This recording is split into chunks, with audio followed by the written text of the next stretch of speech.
You're listening to ORB Radio 1, giving people a voice.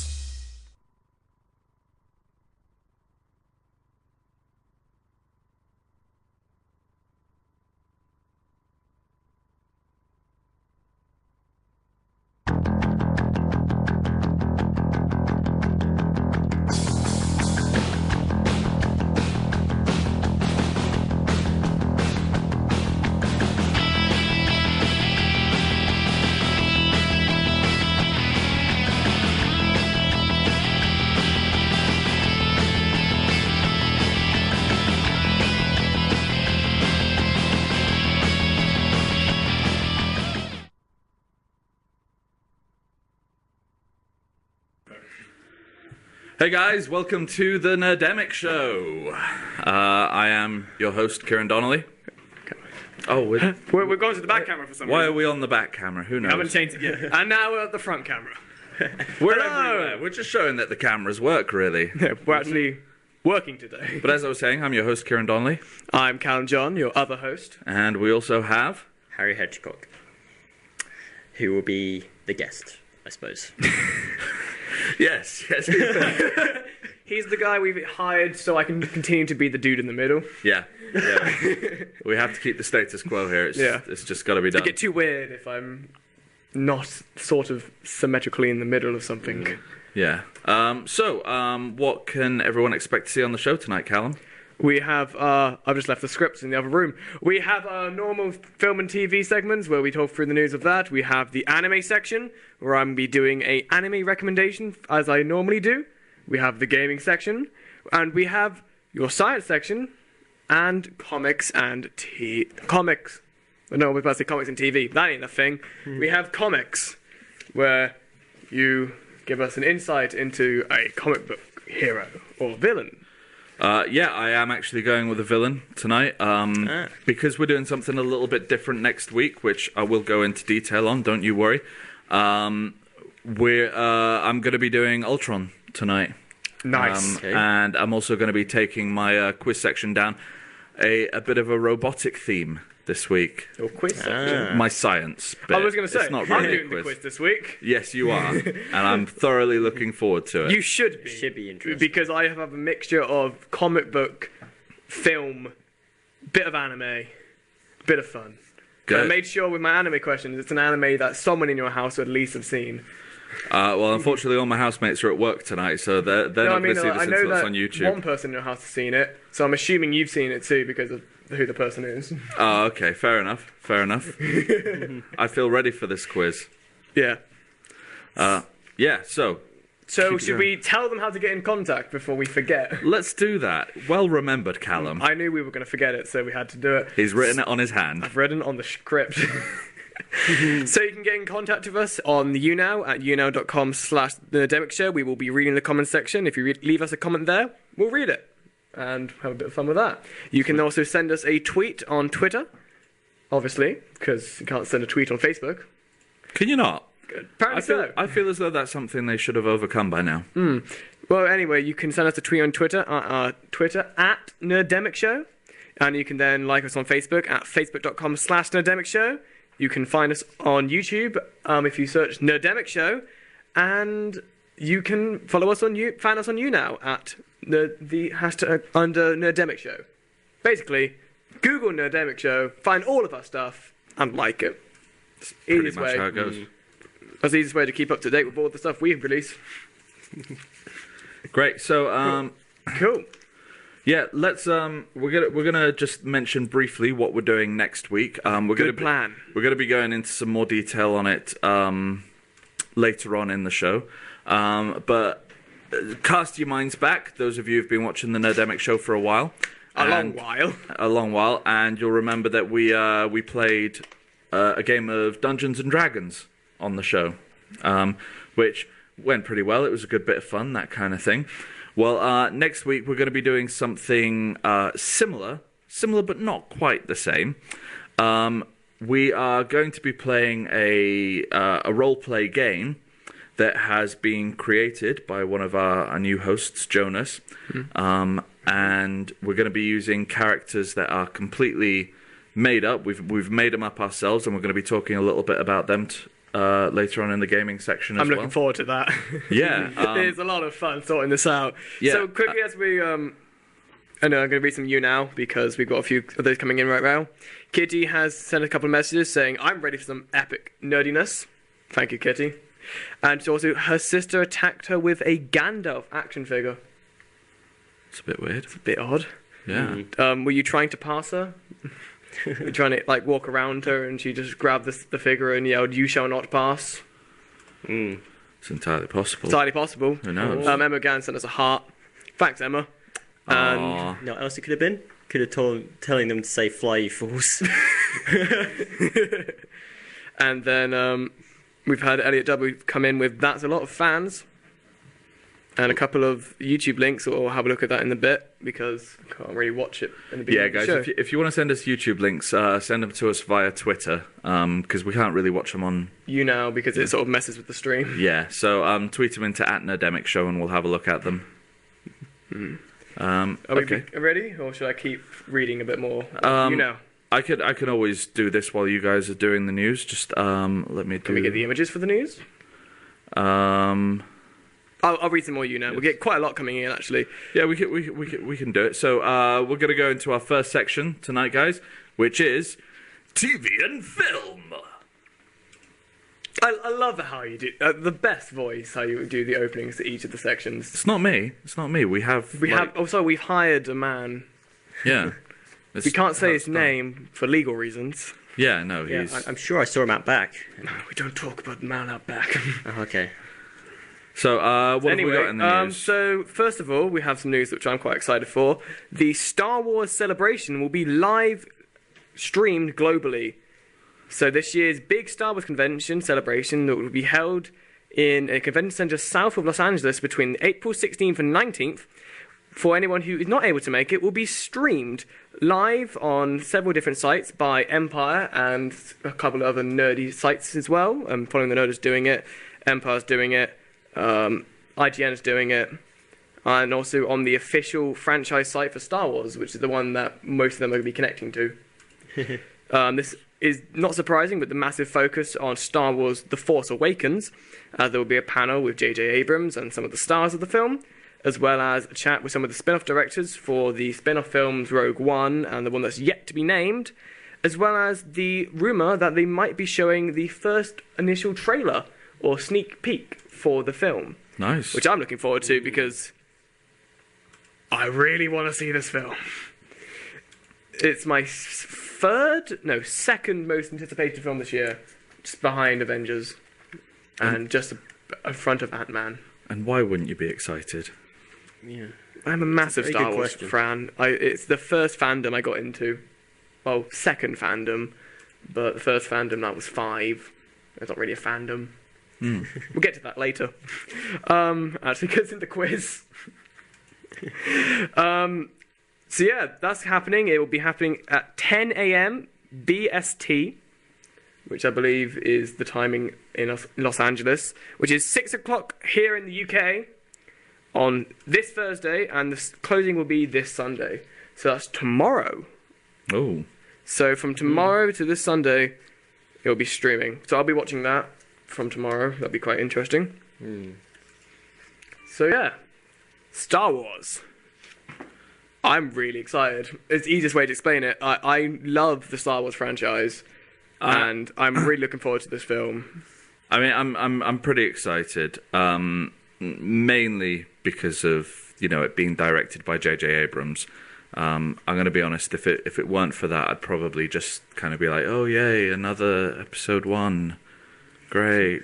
I don't think it's going to be that bad. No, because I think J.J. Abrams, he knows what he's doing with sci-fi. If he does half as well as he did with Star Trek, then That's it should a be a very decent good film. point. Yeah. So, what's next in the news? Next in the news, we have some pictures from the set of Deadpool. First of all, we have a look at Colossus. That's not Colossus. And these are definitely in the wrong order. Well, that's what it says. Oh, okay. Actually, no. No, basically- I think it is actually because Yeah. I know this technique. That's The Fuji man motion is literally capture. the Fuji man in the picture is using motion capture suit for Colossus. So I am right. I haven't got it in the wrong order. So a few months ago, we heard that Daniel Dudmore would no longer be playing Colossus for the film, which disappointed a few fans. However, he has already appeared on the set, which is awesome. As we scroll through the next two pictures, we'll see a couple of pictures of the new actor, which I haven't been able to find his name. Attempted to be punched by Deadpool in this one. You don't really want to punch Colossus, You don't want to punch Colossus. No. That's the last thing you want to do. And I actually read quite a funny thing based on this style of motion capture the other day. It's the same way they did the motion capture for Ultron with James Spader, actually, doing the motion capture in the film. But the problem is Ultron is about 3 feet taller than James Spader. So basically, I think he had two big red balls on the top that were meant to be like his eyes so people could focus on it.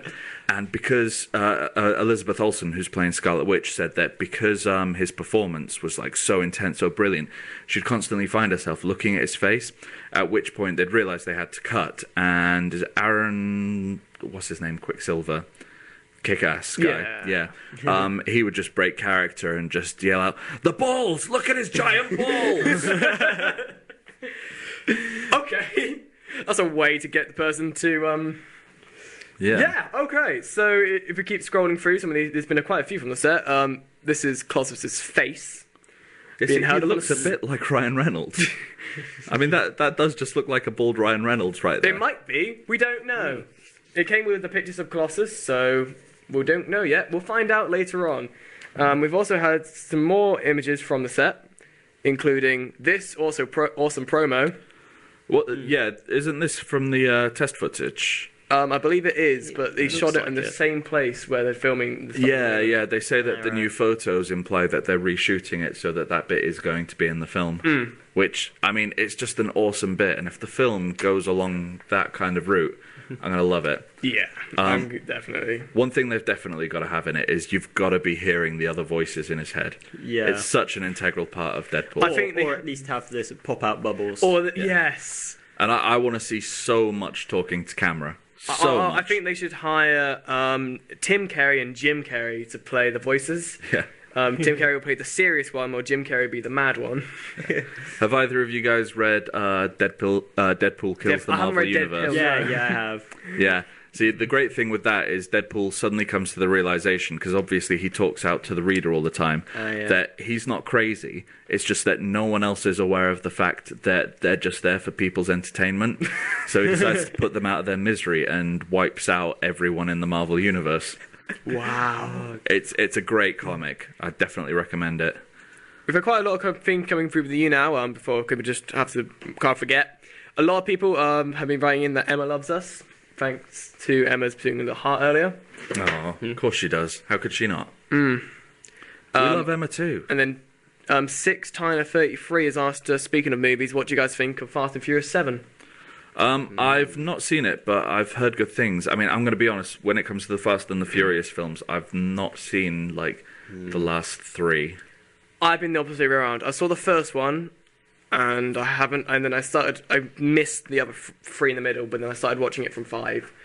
My brother went to see it. He said it was quite good. From what I'm told, missing 2 and Tokyo Drift isn't the worst thing in the world. Basically, you want some Vin Diesel in there. What's the point without Vin Diesel? Yeah. That's a good point. Now, moving back to Deadpool, there's been some related news to actually Ryan Reynolds himself. While on filming in Vancouver, he was struck by a car on Friday night. However, in classic Deadpool style, he has walked away with no injuries. Good for him. That's awesome. Yeah, it was a hit and run, wasn't it? It was a hit and run. Yeah. Car drove outside of the hotel that he's staying in Vancouver, hit him, and then disappeared into the night. Yeah, so I'm assuming it's not that car there. It is that car there, and Ryan Reynolds has then got into the Deadpool suit and chased it. No, this picture's great actually, because that is the car that features in the test footage on its side, so that's great. I reckon I actually know who it was that hit him. Who was it? I think it was Scott Adkins. For anyone who at home who doesn't know, Scott Adkins is the guy that took over from Ryan Reynolds playing Deadpool in the Wolverine Origins movie. Anyone who doesn't like the idea of Ryan Reynolds playing Deadpool because of that movie should know that he only played Wade Wilson. Soon as he became the Deadpool, no. We don't call it the Deadpool. We call him Project X11 or something like that. Project XI or Weapon XI or Weapon 11, implying that he's one after Wolverine because Wolverine's Weapon X. Yeah. All right. Well, that's awful. Yeah. Moving on to the next picture, the next story. Sorry, we've had a confirmation that Psylocke has been cast for X-Men Apocalypse. Pictured here, she will now be cast as Olivia Munn, who I believe we have a picture of in the next slide. Let's hope so. I know we do because I wrote this. Nope. Forget it. So it has been announced by the director Bryan Singer that they have cast the character for the latest film. There she is. There we go. Mm-hmm. Yes, so this is Olivia Munn, and the film will be released on May 27th. We're going for a stage at the moment. We're getting a lot of announcements for characters, aren't we? We are. I mean, something like X-Men, there are so many characters. Like, we've had the X-Men recently. We've had all the stuff with the spin-off for Arrow. We've had all the stuff after a couple months ago back from Suicide Squad. So we're going for a large stage of announcements. We are. We are indeed. Speaking of something else inside of the... I'm trying to find this bit of the script. Inside the Marvel universe, but not in the Fox part, the actual Marvel Cinematic Universe. We've had our first picture of David Tennant in the Jessica Jones pictures appear online playing the Purple Man. Yeah, he's not looking very purple there, is he? See, there is a bigger picture of this on Instagram. However, Instagram have a thing that you're not able to save pictures from there. What? Using Chrome. Screen capture. I was using Chrome. Screen capture. That's a computer thing. Good point. But yeah, he actually in this picture wearing a complete purple suit. They're doing it that way. I suppose that coat's quite purple. Quite a purple suit. And he's got very, very purple at the bottom as well. So yeah, this is the first picture that's been taken from the set of Jessica Jones, which will be appearing on Netflix in December this year. This picture appeared on an Instagram page for Corey Ernson, which I believe is someone who's involved in the cast. I don't know who actually he's working with. He's not the director, but that works anyway. So he would be, for anyone who doesn't know, David Tennant will be appearing as the Purple Man, who is the main villain in the upcoming Marvel Netflix series Jessica Jones. AKA Jessica Jones. Which is the official title, which just sounds ridiculous. Well, I don't get why they would put AKA. Because she's one of those superheroes who went through a few different pseudonyms. Oh, okay, that makes sense. Yeah, in fact, most people within the comic universe, people know her mostly now as Luke Cage's wife. Like a lot of people are just like, she was a superhero? What could she do? She actually had pretty awesome powers. Yeah. So, what have we got next? Next, we have another picture from a different set. We have a new picture showing Supergirl in costume. Yes, we do. Here we go. This picture, as production is now underway for the upcoming Supergirl series, we have received an image here of the actress playing Supergirl, Melissa Benoit. Melissa what? I can't read that surname. Bells it? Let me see. I think it's Benoit. Yeah, anyway, the actress playing Supergirl in full costume. If we have a look here, we have a very similar logo for Superman on the torso there, which is similar to the one that you've been using in the Man of Steel and the Dawn of Justice movies. Much darker blue than we used to as well. And is she wearing tights? She is wearing tights and very high red boots. But why would Supergirl wear tights? I don't know. Are they super tights? Are they incapable of getting ladders? Oh my god. Is it that they've finally like admitted to the fact that being a Kryptonian, it's impossible to shave, and so she has to wear tights? I think Supergirl could get away with hairy legs. Why not? Or just wear a longer skirt or trousers. Yeah, or just do what Wonder Woman did back a few years ago in the comic book series when she wore trousers. Yeah. Yeah. They have gone for a very traditional Supergirl look there, haven't they? They have, Okay, but okay, they've given it the fully Man of Steel traditional. update. They haven't gone with the way of having it over-sexualized that some versions of the character do it. So is this going to be tying in with like Flash and Arrow, or is this going to be tying in with the cinematic universe?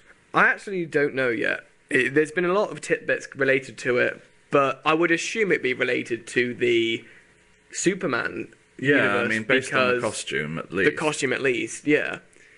So we may end up seeing her in one of the Justice League films. She'll be in the Justice League film because they add all the people into that. Yeah. So that's cool.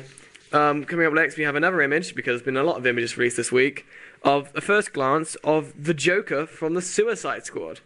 Here we have an image of the new Jared Leto is the actor playing. You don't know who Jared Leto is? I know he's the singer, The Oscar-winning lead singer from 30 Seconds to Mars. I know that, I just can't pronounce his name.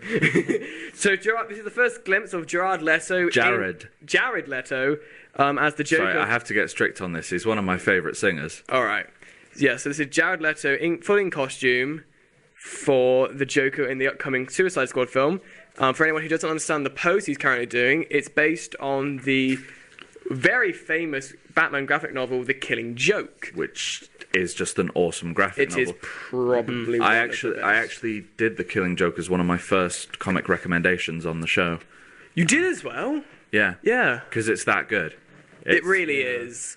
It gets really dark at points, but it also casts a new light on Heath Ledger's Joker. Most people think, you know when he does the whole "Do you want to know how I got these scars" thing? Oh yeah. And every time it's a different story. Most people watching it think that he's just lying every time he does it, and it's not that. In The Killing Joke, you see through a series of flashbacks the Joker's origin story. Now, this is a character that was introduced in 1940, and they waited until the 21st century to tell his origin story. And at the end of telling it, he reveals that he thinks that's how it went, but every time he thinks about it, it ends up being something else, and he's not quite sure anymore. So, in The Dark Knight, every time he tells the story, that's genuinely what he thinks the story is at that time, which just adds to the character so much. But yeah, I'm loving that they're going for a Killing Joke reveal for him, especially seeing as though it allows them to kind of reveal him, but out of focus. You know, you can see the green hair, but that's about it. Yeah, if you notice, not much of a smile there's on him. not a lot of smile. There's not any makeup yet. Yeah, which I like the idea of them doing that because, well, it means that they don't have as much of like a big. They can reveal more of it down the line. Well, I mean, you've got to decide really which way you're going to go. Jack Nicholson did the bleached skin, and he actually had to wear makeup to look normal. Or Heath Ledger, who looked normal and applied makeup because he thought it'd freak people out. You know? So, they've got to make a decision on what they're going to do. I think with the way how the most of the universe is going at the moment inside the DC movie scene, I think they'll go down the Heath Ledger style of the makeup over it because it is a lot more gritty. Yeah.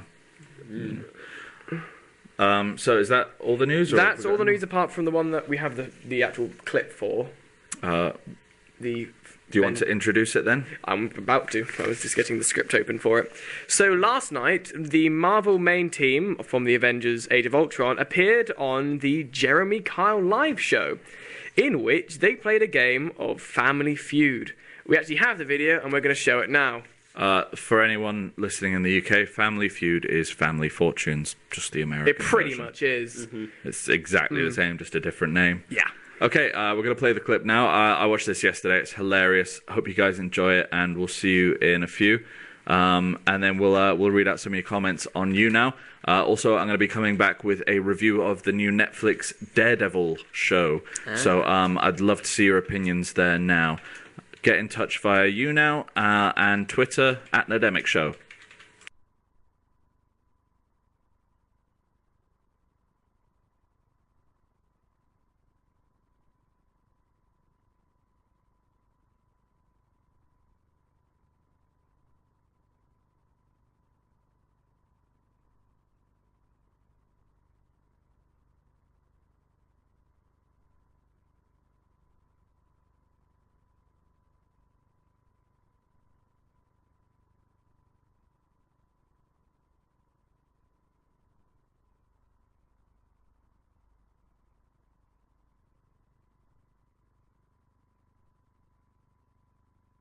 Said you can't hear anything.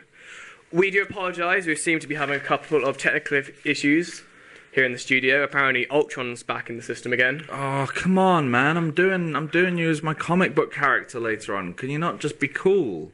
So we'll hopefully come back to that later on if we can get it working again. But for now, I believe we're going to read out a couple... Oh, no, we'll go to your recommendation first. Well, we can't go to my recommendation because... we don't have this. We don't have the system at the moment because James is masterfully taking down Ultron in the next room.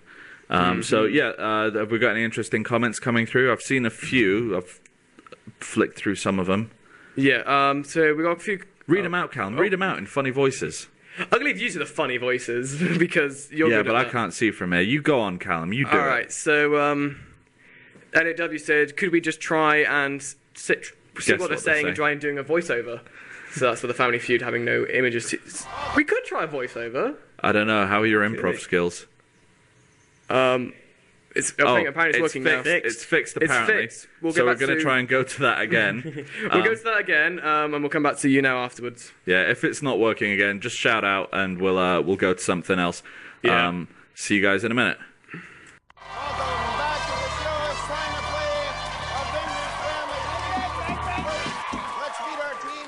Captain America, Chris Evans, the Americans. This is joined by Mark and Jeremy, his movie family, and their opponents, led by Iron Man himself, Robert Downey Jr., the Mans. Robert is joined by Chris and Scarlett. Our contestants are ready. Let's play the feud. Give me Chris and give me Robert. Gentlemen. We have the top 4 answers on the board. We asked 100 people, name something you do in a movie theater besides watching a movie. Yes, let's see. Robert, you buzz in first. Outrageous. Use your mobile device.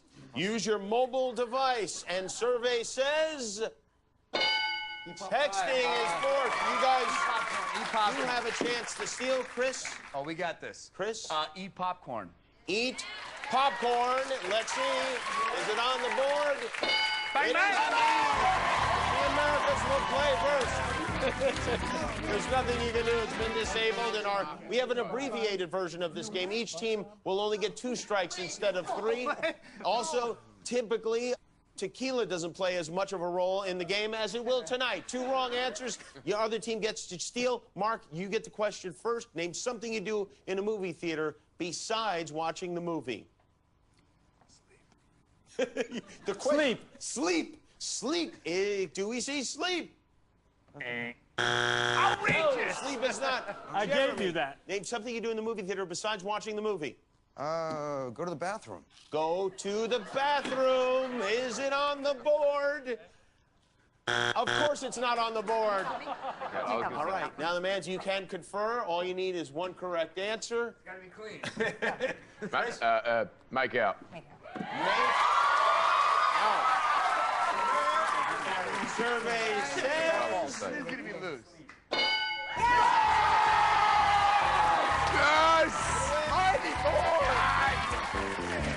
Let's have our second team.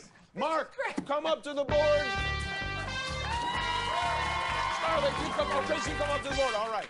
The next question is, besides superhero, name a profession that requires you to wear tights. Mark. Trapeze artist. Trapeze artist. All right. Let's look at the board.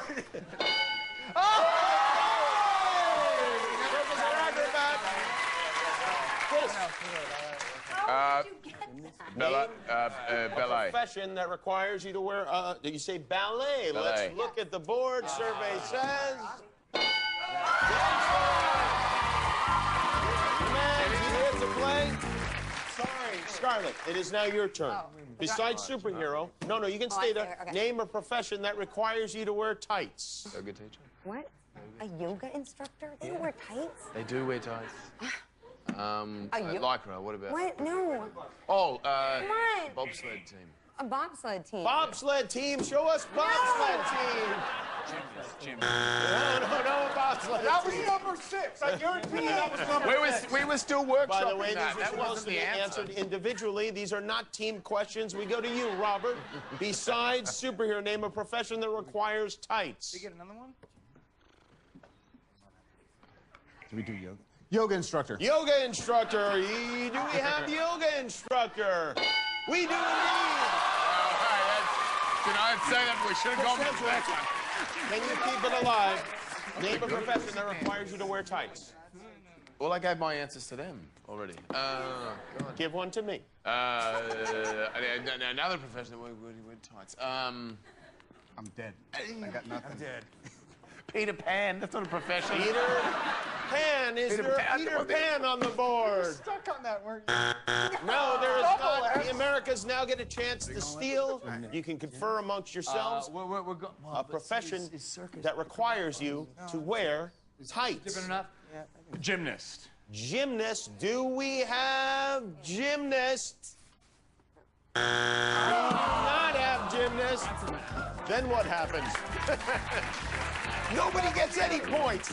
We're going to take a break right now. We'll try to figure out how the hell this game works. We'll be right back to play the Avengers Band. All right, well, we have... Okay, guys, so as they're taking a break, we're going to come back to the rest of that later. Use that as the break section. Yeah, if you haven't seen it yet, comment in, tell us who you think's going to win. Obviously, the Mans are doing quite well at the moment. 83-0 on the... Yeah. But, I mean, you can get like 100 in a single round, so, That's a good point. The Jimmy Kimmel Show is quite an odd show, though. It's a great show. It's a great show.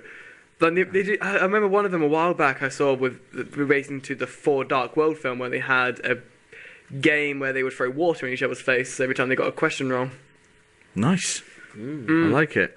So we're gonna move on to, this is our final piece of TV and film, isn't it? Yep. Before that, we just went for a break, so we must obviously tell people how to get in contact with them. Of course. We have to skip to the normal routines. So yeah, obviously you can send us comments on our YouNow, which is you.com/Nerdemic Show. You can send us stuff on Twitter at Nerdemic Show. Like us on Facebook at facebook.com/Nerdemic Show. And you can find us on YouTube under Nerdemic Show. Just got to remember Nerdemic Show. Speaking of shout-outs, we've had a few in during that little break, including Kitty, which is saying, my dad falls asleep a lot in the movies. Sometimes I put popcorn on his moustache. Kitty, you lead an exceptional life. And I mean that. Some of the stuff Kitty says is just amazing. We've had Elliot W. saying, tight makers would require tights. This is a very fair point. Yeah. But would anyone in the audience have guessed that? Because, I'm wondering why no one said actor. That's a good point. Actors sometimes wear tights. Shakespearean actor would definitely be wearing tights. Or like Hemsworth said, Peter Pan. Actors playing Peter Pan would wear tights. Should we move on to your recommendation? Yep, so, it's not really a recommendation, it's more of a review. My review is going to be on the new Netflix series with Marvel Studios, Daredevil. Yeah. Have you guys seen this one yet? No. I have been watching it. I'm not up to date I'm not finished it yet. No, neither am I. It's one of the ones I'm trying to savor it. Yeah, same. I don't want to do what I normally do with a lot of Netflix shows and just skim all the way through it. Emma just walked by with a strange expression on her face. No, Emma just walked by with Chinese takeaway. So, that's the end of the Nerdemic show tonight, guys. I'm off to get... No, it's not. We have another 2 hours. Okay. But yeah, it's one of those shows that I really want to get through. But what I've seen so far of it, I'm loving. Yeah. I mean, the show is great. Charlie Cox plays Matt Murdock, the blind lawyer, who he's lost his sense of sight due to an accident when he was a child. But all of his other senses are super heightened, and he chooses to use his abilities to fight crime and clean up his area of New York, which is Hell's Kitchen. As you do.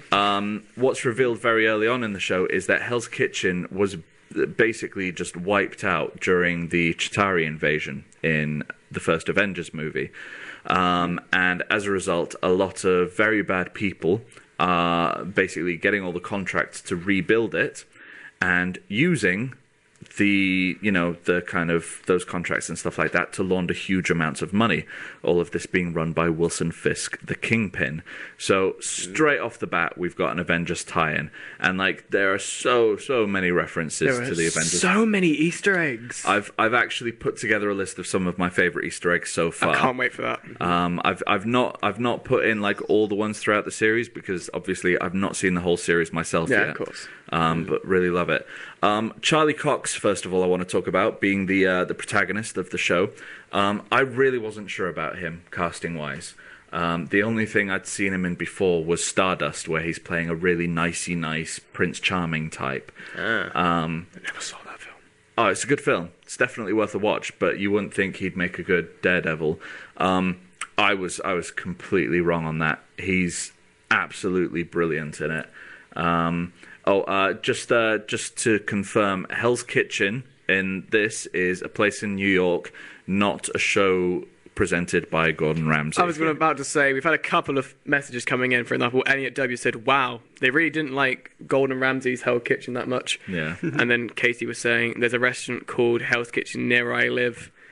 I had Eastern dinner there one time with my mum. Eastern? Do you mean Easter? Sorry. I had Eastern dinner. I had Eastern dinner. It was flown in from the east. That's a weird name to name a restaurant, though. Hell's Kitchen. It's probably playing off the TV show. Probably. Yeah. Anyway, moving back to Daredevil. Yeah. His performance is great in it. His switch between the charming Matt Murdock that we see here in this picture, who miraculously always ends up with gorgeous women, as his friend Foggy always points out, despite being blind. How does he know they're beautiful when he's blind? Exactly, and that's the excuse he keeps using into his alter ego, Daredevil. Who we see there having beaten someone up, looking very Zorro-like. I was about to say that. Yeah. Now, one of the things I've realized with this show, which I think was one of the failings of the previous Daredevil film, was that the previous Daredevil film was done by Kevin Smith, who, I love Kevin Smith, love his films, with the exception of Chasing Amy. And he also, at the time, was writing lead writer for Daredevil comics. So he kept it very true to his version of Daredevil. Problem with that, I think, is that his version of Daredevil isn't as cinematically appetizing to modern day audiences. The current Netflix TV series is based very much on the master of comic book reboots and darkening that is Frank Miller. Frank Miller, obviously popular for Sin City 300 and saving the Batman franchise. He single-handedly saved Batman from being cancelled back in the 70s. You look like you're going to say something.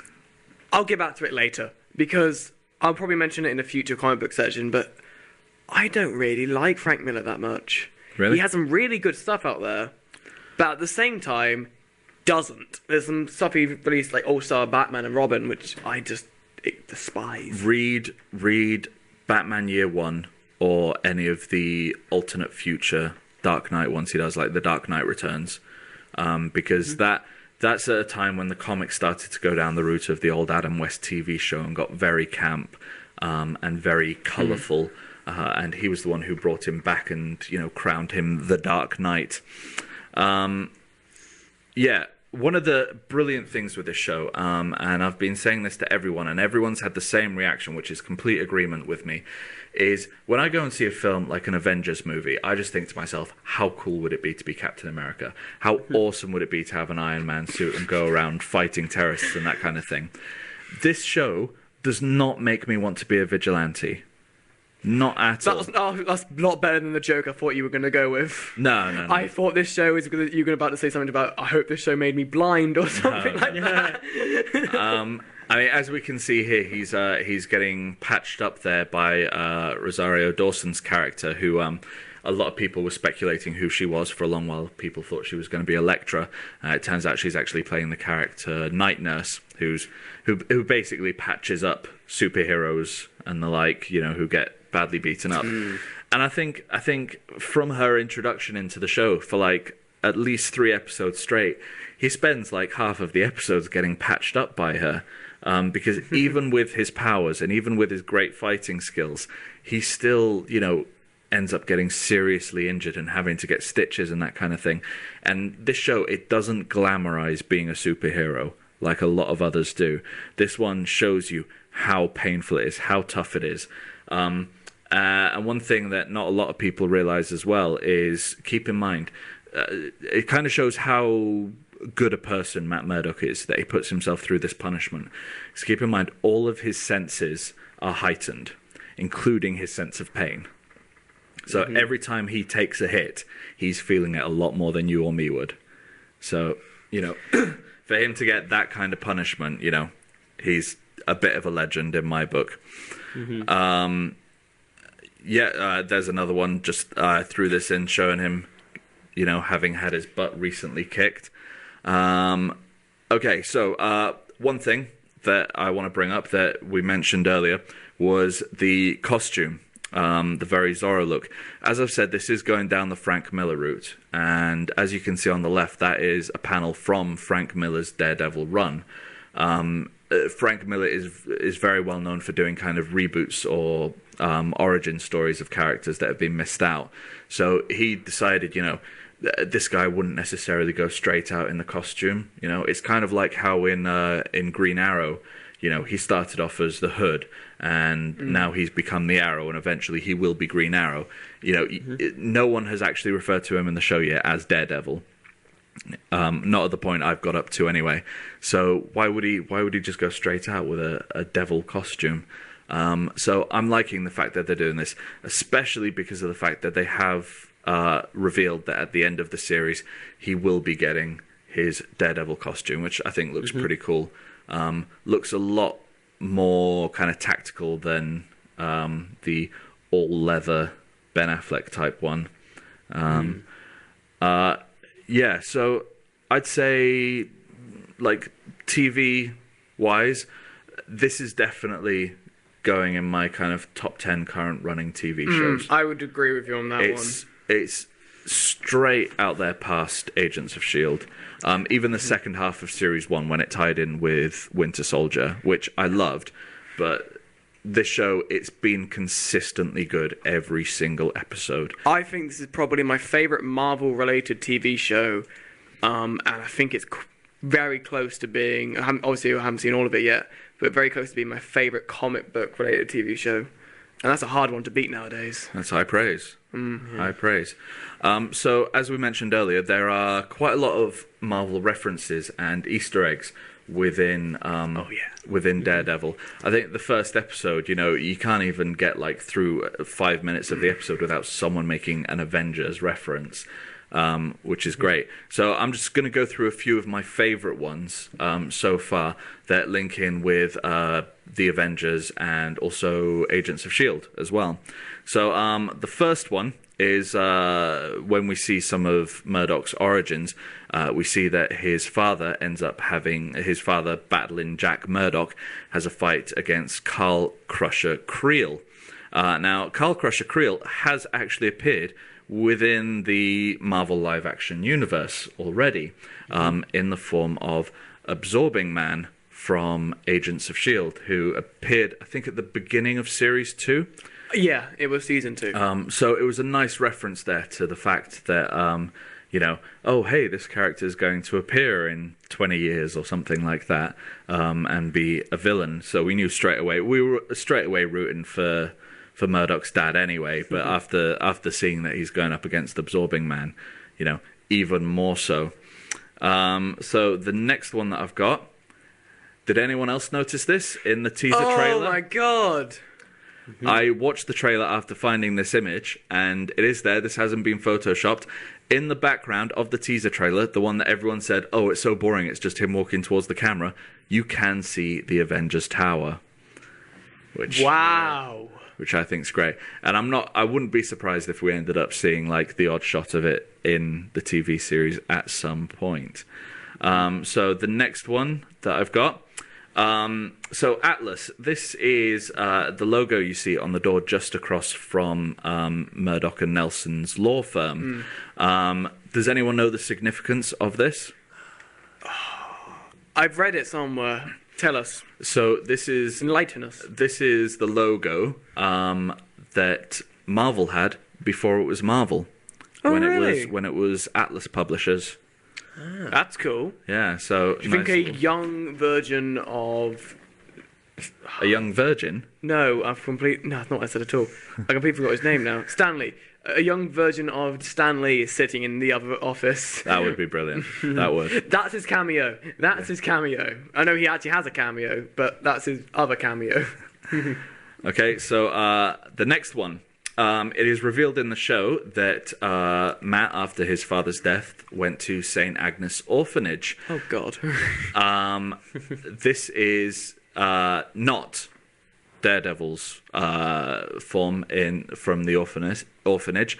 This is another significant character. You know, can anyone guess who it might be if it's been redacted by S.H.I.E.L.D.? Black Widow? No, it's Skye from Agents of S.H.I.E.L.D. Oh, yeah. So they actually went to the same orphanage. And that means there may even be some kind of crossover where they recognize each other from when they were kids. That'd be cool. Yeah. Well, obviously, it kind of not implies Daredevil. That, Maybe not Daredevil. maybe not. No. Hopefully it's him appearing in that show, not them appearing in his. Yeah. So this one here, a lot of people. This is a blink and you miss it one, but it's kind of a nice one as we're coming up to Age of Ultron as well.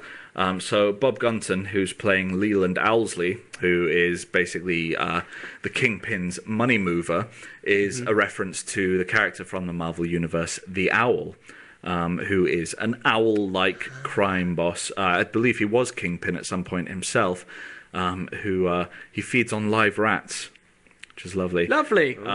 But he's actually one of the characters featured in the Age of Ultron graphic novel and comic series, though he does meet an untimely death fairly early on in it.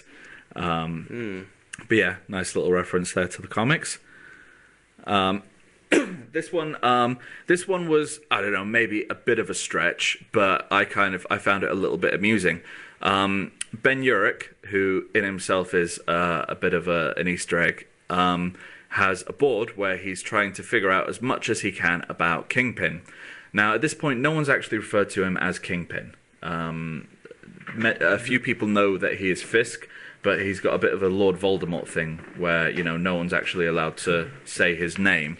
But there is quite a nice reference where he uses a king playing card as the reference because he doesn't have a picture because he doesn't know it's Wilson Fisk, obviously.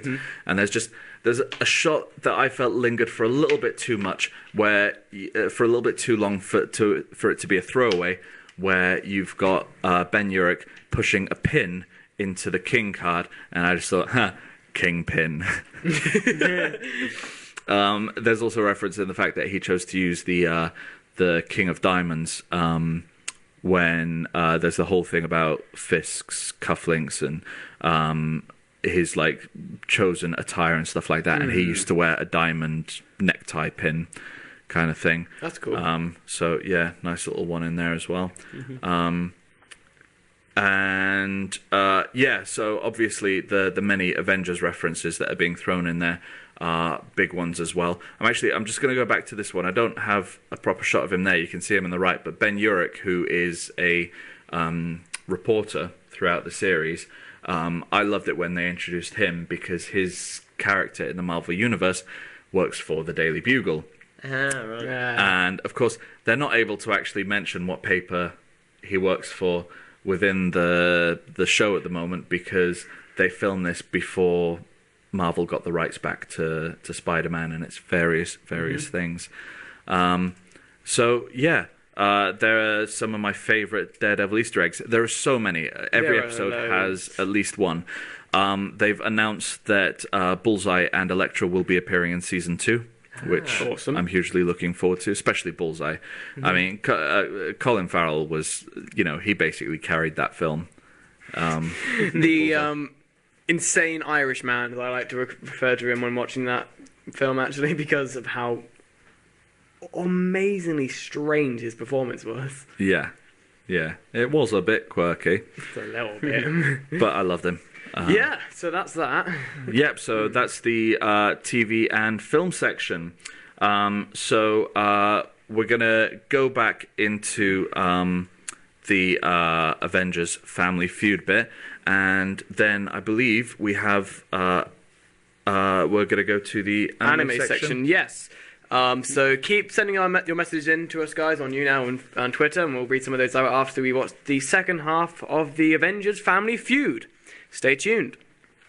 A big mess on our hands. It seems like the name tags have been absconded. You have a Chris over each breast.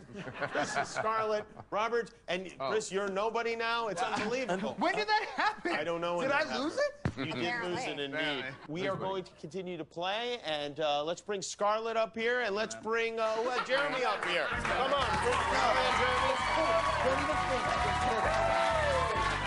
All right. Roll up ahead. Name the worst place to turn into the Hulk. Scarlet. Porta potty? Porta potty. Do we have porta potty? We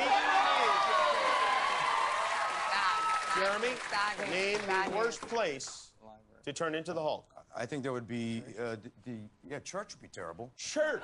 Does the survey say church? It does say church. All right. Here we go. All right. They're not going to make it. Next up, I don't know what the order is anymore, but we are going to go to Chris Evans. Chris, name the worst place to turn into the Hulk. No cheating with the Hulk himself. Where's like the worst place? The worst place to turn into the Hulk. No, that's nothing. Come on. You want that one? No. You don't want it. You don't even like that. You know that's not good enough. It's only an hour show, guys. Guys, there's Hey, can we just, converse? What do we? How much time do we have? none. What do we got? What? Not very. All right. All right. The worst place to turn into the Hulk. Library, but I don't like it. The library, but he doesn't like it. Does America like it? America says no. Library is unacceptable. Mark. Wow, it would be embarrassing if you were to fail in this question. Of all people, what is the worst place to turn into the Incredible Hulk? That would be a telephone booth. A telephone booth. Do they even still exist? Let's find out. No. Demands you have a chance to steal and potentially win this game. Name the worst place to turn into the Incredible Hulk. Good luck. The bedroom. Yeah. The bedroom. That's a really good That is very, very clever. And survey says...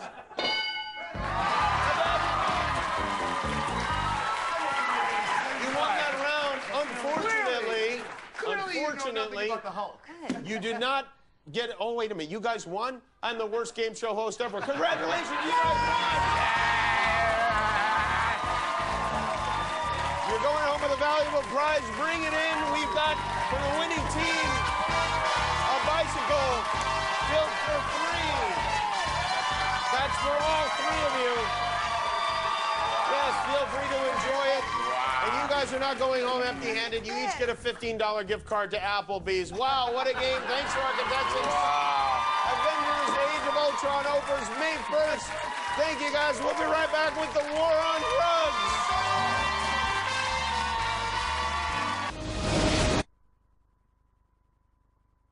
Oh, welcome back. It's time for the anime section. Yes. Oh, yeah. So this week's anime section, I've got my classic anime recommendation and then some news, which we'll get into a bit later on. But for now, it's high hopes and it's log in to our anime Sword Art Online. That's why I said log in, because it's a clever tie. Yeah. It's clever. The only clever thing I ever do on this show.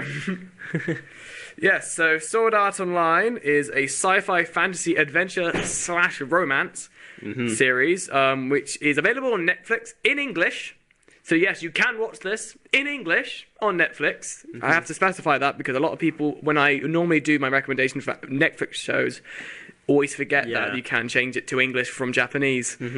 But yeah, it is available dubbed on Netflix. It is 25 episodes long, which are 24 minutes each, which is the standard for anime episodes normally. And it has got a season 2, which has just been released in Japan. So the first episode has been dubbed, but not on Netflix yet. But you can find it on other streaming sites like Crunchyroll. Moving on to the synopsis. Actually, no, I believe... No, I'll read the synopsis first, and we'll show the trailer at the end of the section. Okay. Because, I was thinking about showing the trailer first to give you more insight to the show. Yeah. But I'll read the synopsis first. So, in 2022, gaming is taken to a new level with the development of the Nerve Gear, a helmet that allows the player to become fully immersed into their games, so you don't have to just play the games, you live them. The latest game to release on the Nerve Gear is an MMORPG known as Sword Art Online, or SAO. And only 10,000 hard copies have been available to the lucky few who wait in line to get them. A high school student who goes by the handle of Kirito is one of those lucky few, who is able to log into the game, and him and the other players have to make a horrifying discovery. There is no logout option. The game's creator, Hakikyo Kariba, has programmed SEO to be a trap, and that if you die in the game, you die in real life as well.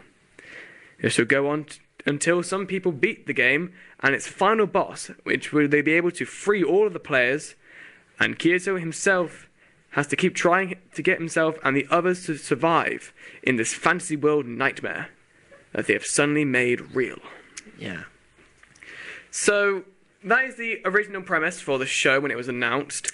Yeah. This is probably one of the most controversial shows I've ever done here on on Nerdemic Anime Section. Really? Not that the show itself is controversial, meaning it has a massive split down the middle of the fan base. A lot of people hate it, a lot of people like it. The reason why a lot of people despise this show mainly is because a lot of people got really hyped for one particular aspect of it during its original release back in 2012. Right. However, what the show does, which I'll get onto in a moment, sort of, for a lot of people who didn't think that would happen, it's a bit odd.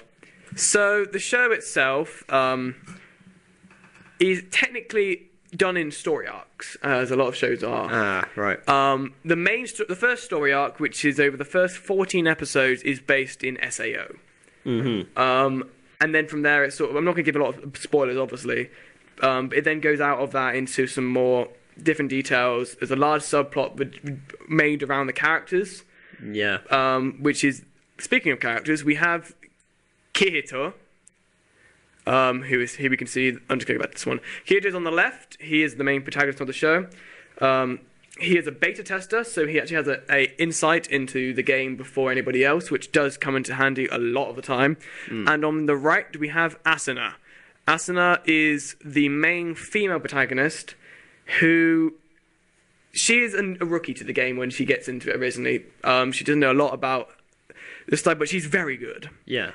And what basically ends up happening is these two sort of become a really big duo later on in the show. And there is sort of a budding romance. I say budding romance. It is a massive romance, but it's really big.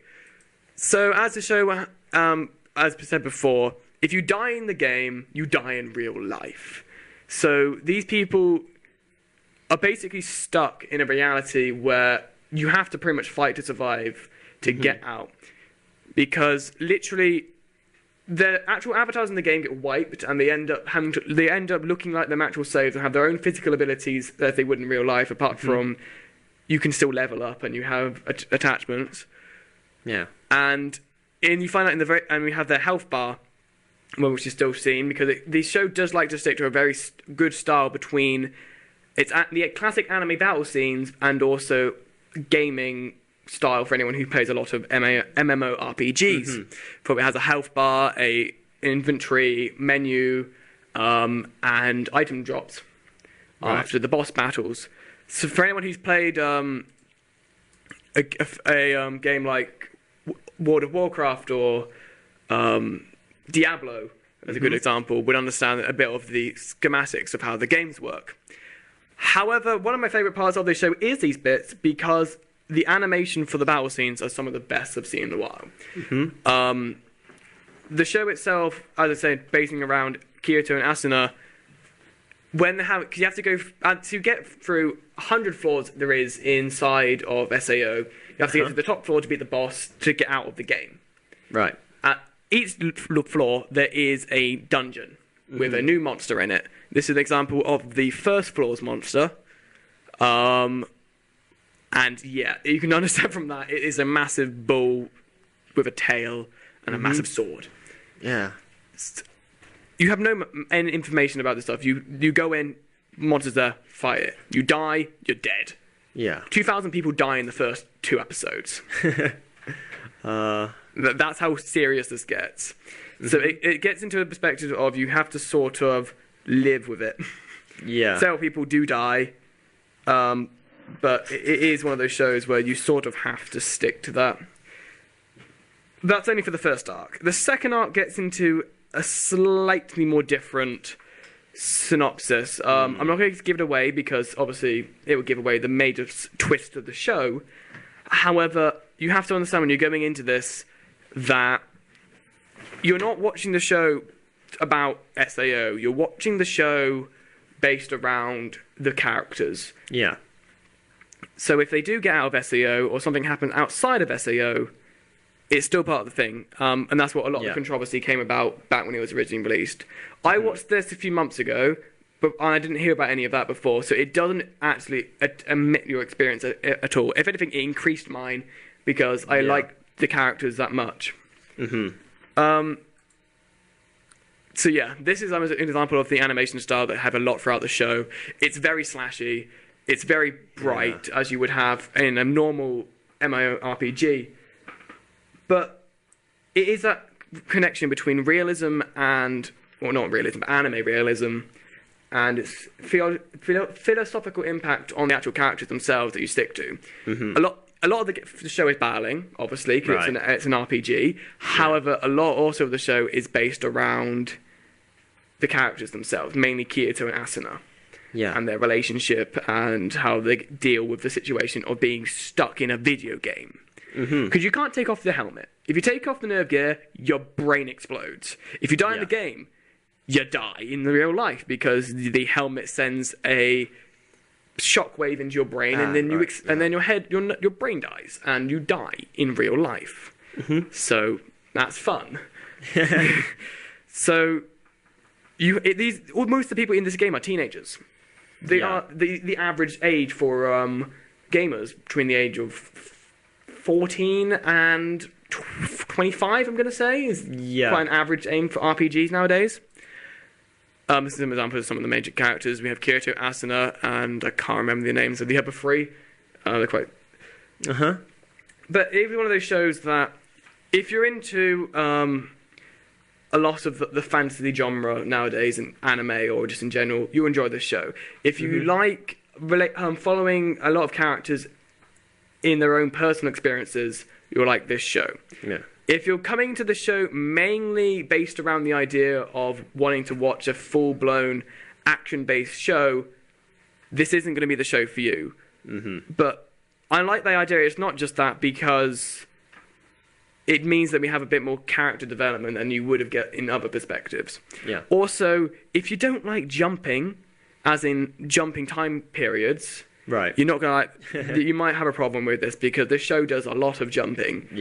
But which is understandable when the fact is they're in SAO, I believe, for like 3 years. Yeah, that would make sense. So and also you have to get through 100 floors, and you only got 24 episodes over the entire show itself, and you don't really want to spend most of them stuck facing the same boss and the same idea when you can go into a lot more of the characters themselves. If you want to watch that style, Season 2 is a lot more that. It goes into a different game called Gun Gale Online, which is a shooter fighter game. But seriously, it's one of my favourite animes. I know a lot of people in the anime scene will probably kill me for saying that, but it really is. The small details like the armour evolving is well done, high performances from both the dub and the sub cast. There's a lot of details in the little extras, both physically and digitally. And I just like the characters. Kirito, every time I do, for example, a D&D session, I always base my character sort of around Kirito's fighting style. Yeah. Because he has 2 big swords. Yeah. And I like swords. Oh, God. So that's my anime recommendation for this week. I normally, at the end of my segments, give a school-based marking system. Right. I believe. So from A to F. Right. This show, I'm going to give an A-. Right. That's pretty high. It's quite, as I said, it's one of my favourite shows out there. I'm not going to give it an A* because it has a lot of flaws, but it is because it was the second anime I watched after I watched Attack on Titan, and it's the first one that I personally just felt like it was just out there.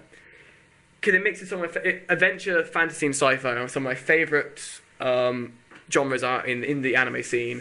And I love the romance between Kirito and Asuna, and it's sort of what keeps me going through some of the longer, more side quest storylines. Okay. But it's definitely worth a watch. It's available on Netflix in the anime section there in English, so you can watch this if you don't like watching subs in full English dub, and the dub is great. So that's the recommendation for this week. Great.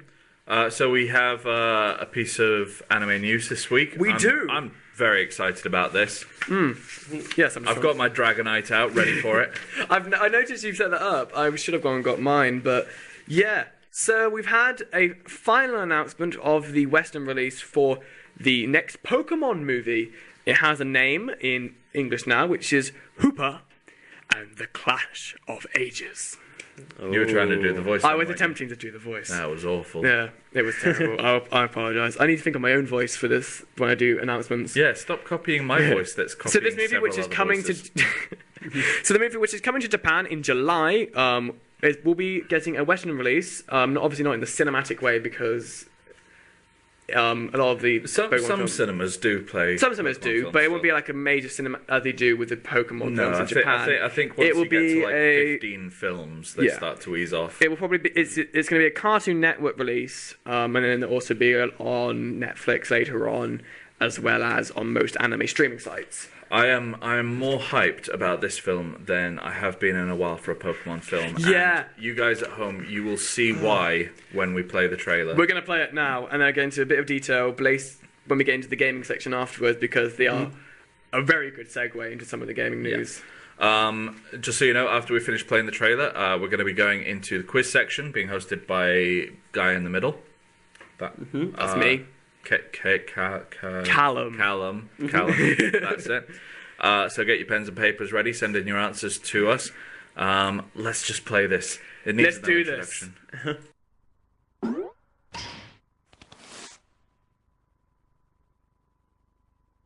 That look.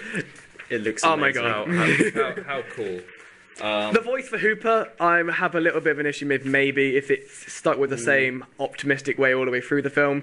But oh my god, those legendaries. So many legendaries. So many legendaries. Oh my god, there's legendaries attacking the city. I know, let's bring more. Let's bring in a Latios, and a shiny Rayquaza. Mega. Yeah. It does seem to be like... I mean, I'm trying to remember. With the exception of like Groudon and Kyogre, it's all the dragon legendaries, really, isn't it? Yeah, we had, what was it? It was no Reshiram and Zekrom. There was. But there's Kyurem. It was Kyurem, Palkia. Was Giratina there? Giratina was there. Latios. Rayquaza. Lugia. Yeah. Lugia is not a dragon, though. No, but I'm just saying. Yeah, he's there.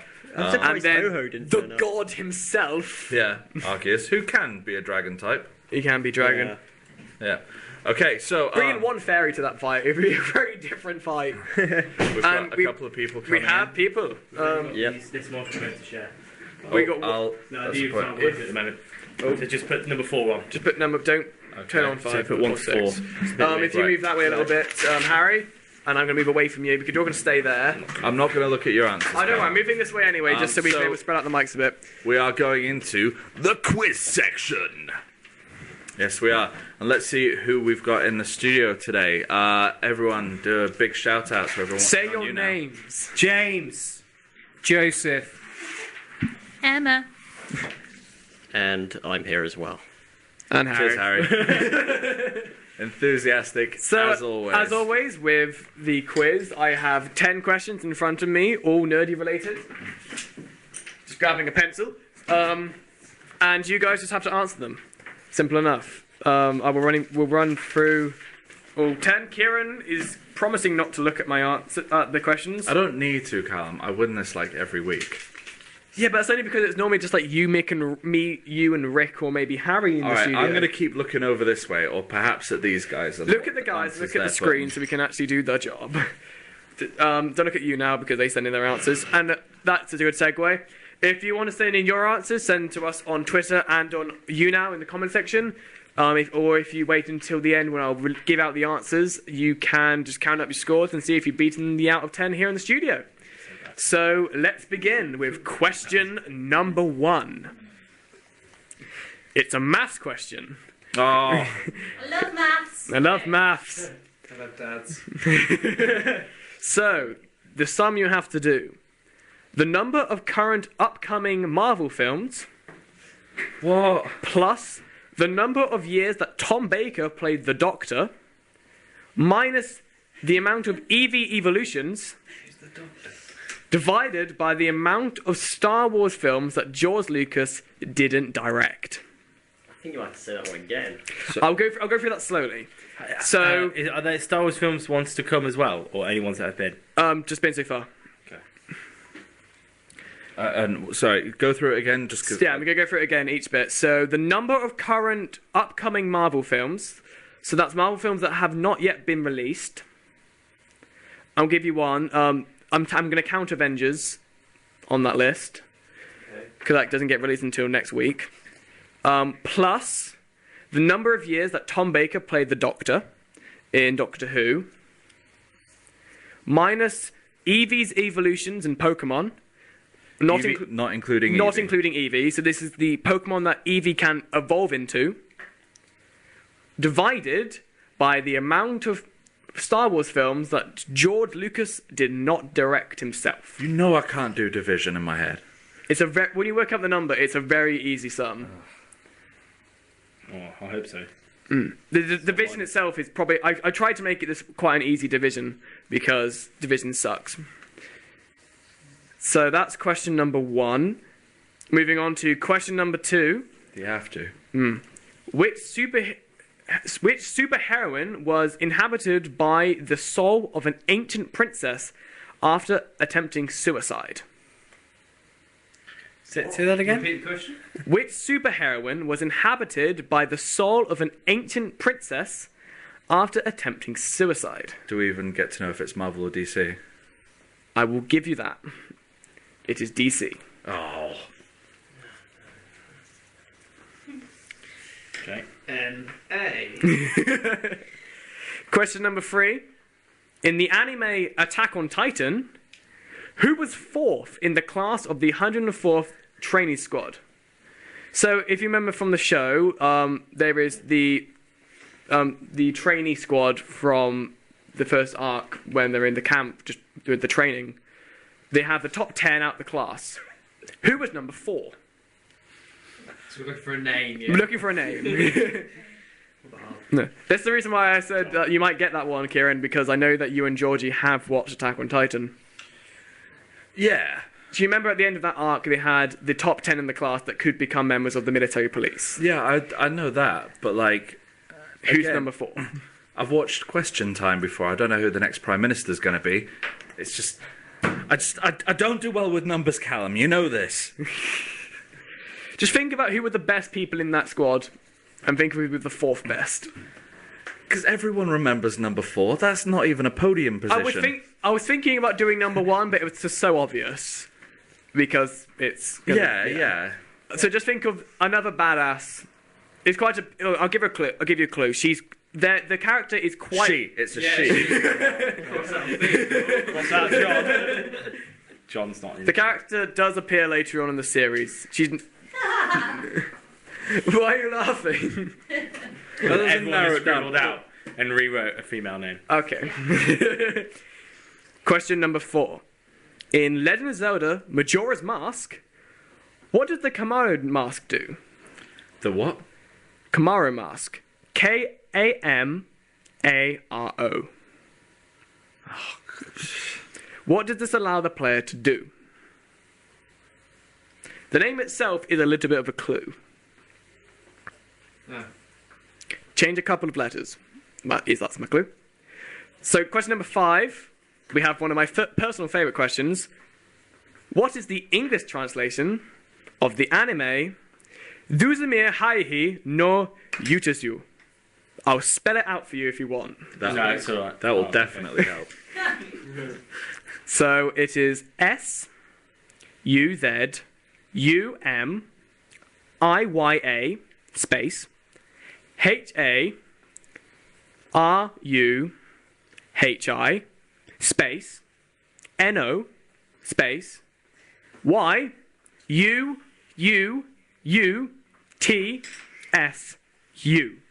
Is this an anime that has been mentioned on the show before? It has been mentioned on the show before. However, I don't think you were on the show during the time it was mentioned. Oh, come on. There was no show before I came on. It was my first anime recommendation when we did the redub. When we reskinned the show. Oh. God. So you have been here for this one. Oh, That's what I think. I think I know what it is. Yeah. So that's question number 5. Moving on to question number 6. What is Matt Murdock's, also known as Daredevil's, middle name? I know this because you used this as the tiebreaker. You used this as the tiebreaker question a few quizzes ago. I know, but I had to think of a Daredevil question. I'm going to give the guys a clue for this one because I know this. I remember this from when you used it on a previous quiz. Being a Stan Lee character, he does like his alliteration with names. Yeah, I was so could be an M. Matt Murdock is the character we want the middle name for, who is also known as the Daredevil. I hope it's what I've put. It probably is. Question number 7. Methuselah, right? Yeah. Question number 7. What game across all platforms has sold the most copies? So I'm looking for the game who, over pretty much most platforms, because it's not exclusive to just one, is pretty much the most copy-selling game of all time so far. Is this a specific game or is it like a franchise? Specific game. There is specific game. Yes, there is franchise games spinned off from it and spin-offs of the game itself. Possibly. But the game itself, the original, most platforms, yeah. over all platforms. Yeah. So it is on multiple platforms. It is on multiple platforms. How specific do we have to be with the name? If I say a franchise, but not a specific one within that franchise. For example, you would have to say. For example, if I say Halo, not Halo 3. Yeah. I could say Halo. You could do that, yeah. Even though the name itself, if you get what it is quite. You wouldn't need to put an ending to it because of the spin-off. So just adding an extra couple of words to the name. Question number 8. So for anyone who has seen the Ant-Man trailer recently, you would have seen Thomas the Tank Engine at the end attempting to run over the toy of him, attempting to run over Yellow Jacket. Have you seen this? There was no attempting. It happened. It happened. Clearly happened. Yeah. So a toy version. We're going to be playing the trailer later. So a toy version of Thomas the Tank Engine. It's a Bachman toy actually. Attempts to actually runs over the minuscule version of Yellow Jacket. But this isn't the first theatrical release that Thomas has been involved in. What was? So this is a film that has been released in a cinematic release. So that's most cinemas across the US and UK. That Thomas would say is his first theatrical release. First release on the big screen. Yeah. This is why I was saying earlier about my first fandom. Because when I was a really little kid, I was quite obsessed with trains. I liked trains. Okay. Question number 9. It's an anagram question. Oh, you can't do anagrams at the end. I'd say that we've got. You put the anagram early on, so we've got time to go over it. It's not that hard of an anagram. Name the popular TV show from the anagram Crowd Hoot. Could you spell that? I will spell it for you. It is CRWD O W D space H-O-O-T. Crowd hoot. And sorry, what is it? Is it a TV series? It is a popular TV series. How popular? In the UK, quite popular. It is mentioned here on the show quite a bit. In the UK nerd scene. Oh, I've got it. In the UK nerd scene, and in the US nerd. Don't take this away from me. Hannah. Don't take it away from him. And now, for question number 10, we have a history-styled question. The Strategic Defense Initiative proposed by US President Ronald Reagan in 1983 was also called what? Sorry, I completely missed that. The Strategic Defense Initiative proposed by the US President Ronald Reagan in 1983 was also called what? I know this one. I'll give you a clue. This is a good one. It's slightly nerdy. Of course, because we're mentioning it on the Nerdemic show. Is that the clue? I know this one. That is the clue. Oh. Think of a popular nerdy icon. I know this one because it was on Rick's quiz a couple of months back. It wasn't on Rick's quiz. Not this one. It wasn't because I made sure of that by looking back on that quiz. He's done a history question. He's done a history question before. James is just waving goodbye to everyone. Bye, James. He's done a history question before, but it's not this particular one. Oh, okay, then I've got it wrong, but I'm sticking with my guns. Yeah. So that is all 10 questions. I will run through them for you if you would like me to. Please. I shall. Question. The anagram. Question number 1. The math question. The number of current upcoming Marvel films plus the number of years that Tom Baker played the Doctor minus the evolutions of the Pokemon Eevee divided by the amount of Star Wars films that George Lucas didn't direct. Just to clarify, live-action Star Wars films, right? Yeah, so we're not including the Clone Wars films or anything like that. It's strictly the original 6. I think I've got that one. Question number 2. Which superheroine was inhabited by the soul of an ancient princess after attempting suicide? And they are part of the DC universe. Question number 3. In the anime Attack on Titan, who was the 4th in the top of the 10 class of? Who was 4 out of the top 10 in the class of the 104th trainee squad? Question number 4. In Legend of Zelda's Majora's Mask, what does the Kamaro mask do?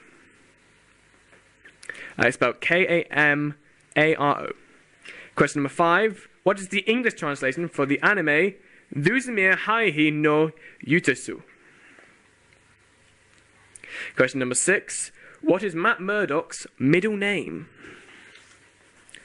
Question number 7. What game across all platforms has sold the most copies? Question number 7. Ant-Man won't be Thomas the Tank Engine's first live-action film. Name the first I can't say it. Theatrical. That's it. Name the first theatrical release with Thomas. I've got a fun fact relating to that later on, actually. It's quite funny. Question number 9. Name the popular TV show from the anagram Crowd Hoot. And then finally, question number 10. The Strategic Defense Initiative proposed by the US President Ronald Reagan in 1983 was also called what? And it is related to a popular nerdy icon. Has everyone in the studio got an answer for all 10? Yeah, or at least something on their question board? Please swap. Oh, just a quick shout out to Nerd Overlord who's watching. He was one of our big fans on Saturday during our game of Cards Against Humanity. So if you guys at home would like to listen to the answers and count up your scores, I will then read. I'm about to read out the answers now. If you would like to count up your scores and mark them, that would be great. So if anyone in the studio's got another piece of paper that's not their own in front of them, I will begin with the answers. So question number 1, the maths question. The number of upcoming Marvel films plus the number of years that Tom Baker played the Doctor minus Eevee's evolution divided by the amount of Star Wars films that George Lucas did not direct. Kieran, who do you got in front of you and what have they got? I've got James and he has gone for 1. I have Joe, and he's put 2. I have Harry, and he has put 1. I have Kieran, and he's put 3. And I have Emma, and she has put 1. All right, so I'm going to run through this each part individually. So the Marvel films, there are 12 upcoming films that have been announced so far. We've got Avengers 2, Ant-Man, Civil War, Doctor Strange, Guardians of the Galaxy 2, the Untitled Spider-Man film, Thor 3, Avengers 3, Avengers 4, Black Panther, Captain Marvel, and Inhumans. Those are all of the upcoming Marvel films that have been announced so far. Then that is taken away by the Tom Baker, which is 6 years. 7. It's 6, and we're not including the He month. did 7 seasons. Yeah, but it was 6 years. He did 7 seasons over 6 years and 9 months. I'd argue that one, but I'm still waiting to see what the answer is before I do. It is 6.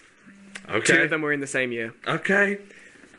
Then the EVs, which is 8, Vaporeon, Jolteon, Flareon, Espeon, Umbreon, Leafeon, Glaceon, and Sylveon. Nice. Joe, you're behind the times. Old school, mate. Yeah. And then finally, the George Lucas films he didn't direct is 2, which is Empire Strikes Back and Return of the Jedi. So I think I got all of those So wrong. it is 12 plus 6, which is 18. Take away 8, which is 10. Divided by 2, which makes the final answer 5.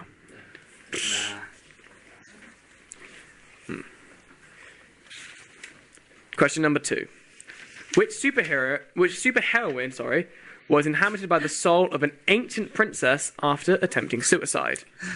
James has put Superwoman. Joe has put N/A.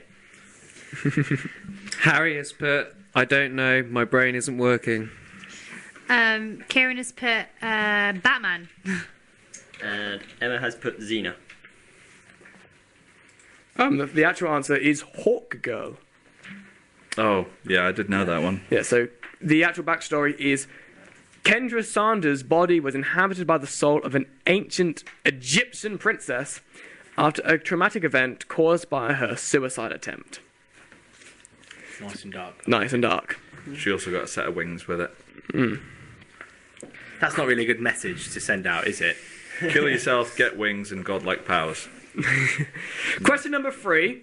In the anime Attack on Titan, he was 4th in the top 10 of the class of the 104th trainee squad. James has gone with Clarissa. Joe has gone with, is that Aswen? Gwen. Oh, Gwen. Harry has gone with, I don't know, my brain isn't working. Kieran has gone with, is that Mika-san? Yeah. It's wrong, but it's the only girl I can think of on the show. You're going to kick yourself after I give the answer. Key, mate. that's amazing. Emma has put Sarah. The correct answer is Annie. Oh, I thought she was first. No, first was Mikasa. Oh, I got him the wrong way round. Yeah. You thought the same as me for the next Mikasa was first, and then Annie, who would later become the female Titan. That's why I thought she's quite a big player in the later series. Spoilers?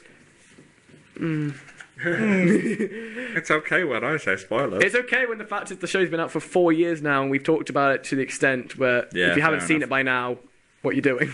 Yeah. Question number 4. In Legend of Zelda Majora's Mask, what does the Kamara mask allow you to do? James has gone with camouflage. Joe has gone with camouflage. Harry has gone with, I don't know, my brain isn't working. Kieran has gone with, it makes you dance. And Emma has put open a door or something. Nice. So the Kamara mask comes from the word komodo, which is a Japanese dance relation. So it allows the wearer to dance. I totally guessed that. That's amazing. Question number 5. What is the English translation of the anime Suzume Haehi no Yutatsu? James has gone... Oh, I should have thought of this. What? James has gone with, my dad's party is Tuesday, bring your own meat. Joe has gone with East Hendred Swingers. Harry has gone with, I don't know, my brain isn't working. Is that your answer for most questions? Yeah, it is. It covers a section. Kieran has gone with dating sim. And Emma has gone for Dad's Adventures. You're thinking of the world only God knows, aren't you? Yep. That was the second one I did. Oh. The first one I did was the melancholy of Haihis Zuzamir. I have no memory of that. I'm so sorry. It's alright, I'll probably do it in the future again. So, so the name Zuzamir Haihi Zuzamir. Then Yususu is melancholy. So the melancholy of Haihi Zuzamir. Haihi Zuzamir is the name of the main character. That's probably that's the easiest one I've ever done, actually, because it's actually got the character's name in the title. You have to have seen the show to understand it, though. Yeah. or watch the Nerdemic show. Moving on to question number 6. What is Matt Murdock's middle name? I saw this answer and I was trying to remember what the question was.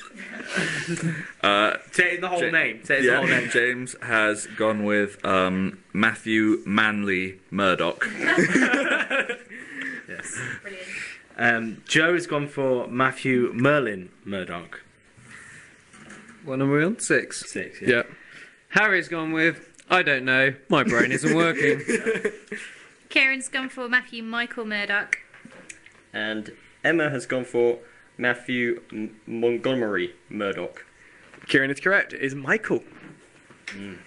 Yeah, in the comics, he actually had a twin brother for a while called Mike, who was a bit of a douche. But it actually turned out it was Matt the whole time.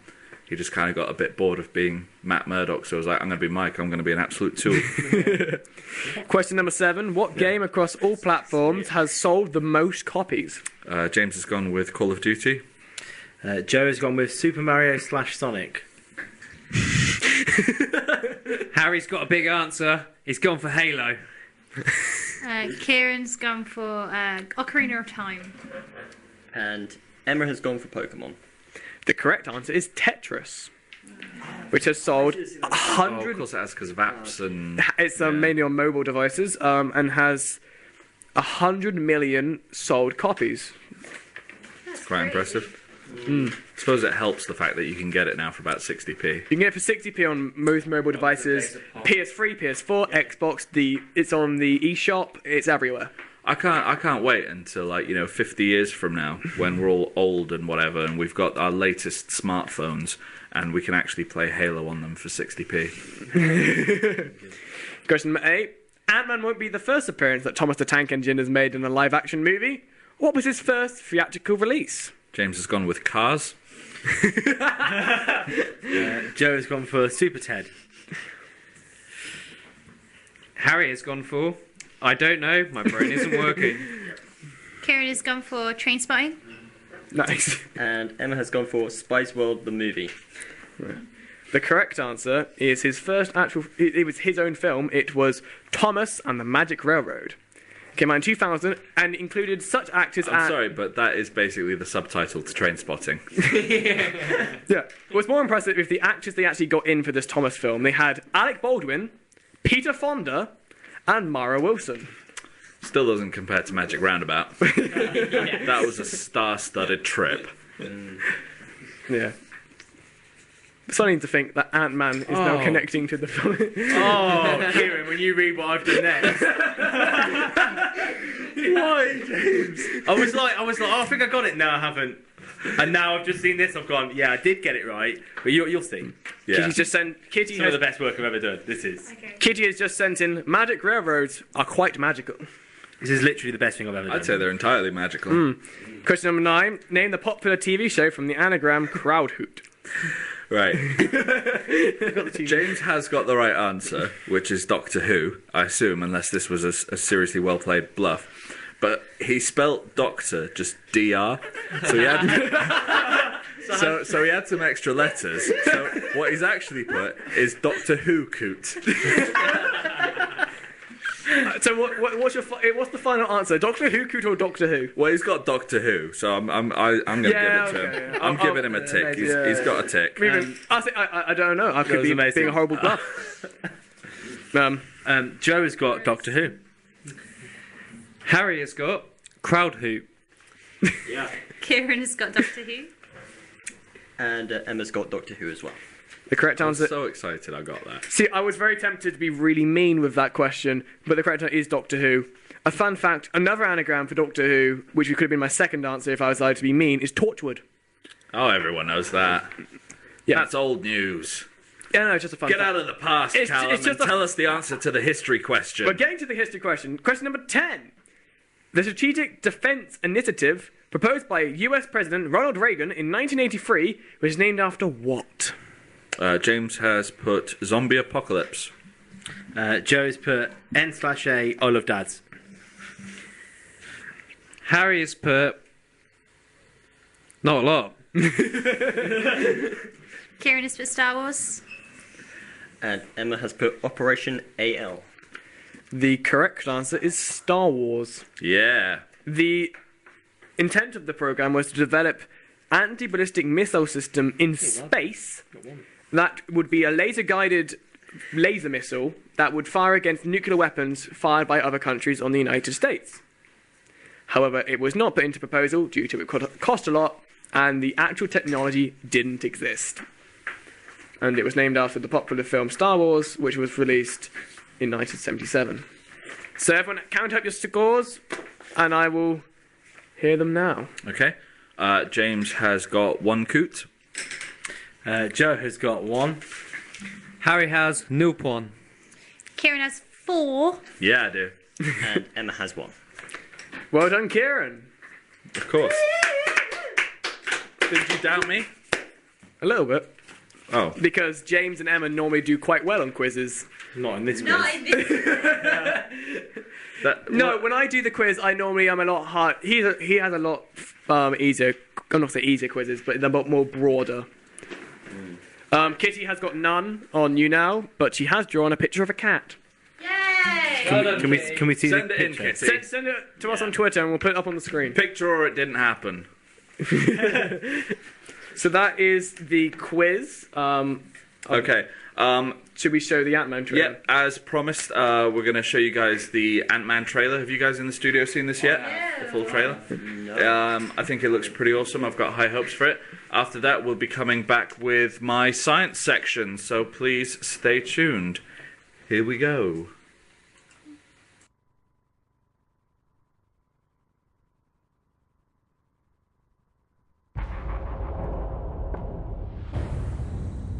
Imagine a soldier the size of an insect. The ultimate secret weapon.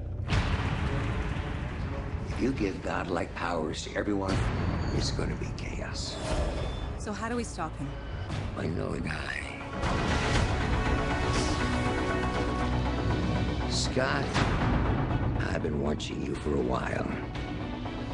You're different. And I believe everyone deserves a shot at redemption. Do you? Absolutely. My days of breaking into places and stealing stuff are over. What do you want me to do? I want you to break into a place and steal some stuff. Makes sense. Are you ready to become the hero? Now, the suit has power. You have to learn how to control it. And these are your greatest allies. You're kind of cute. Whoa. When you're small, you have superhuman strength. You're like a bullet. So you need to know how to punch. You want to show me how to punch? Show me how to punch. That's how you punch. You tried to hide your suit from me. Now, it's gonna blow up in your face and destroy everyone you care about. Scott, get out of there! Did you think you could stop the future? You're just a thief! No. I'm Ant-Man. I know. It wasn't my idea.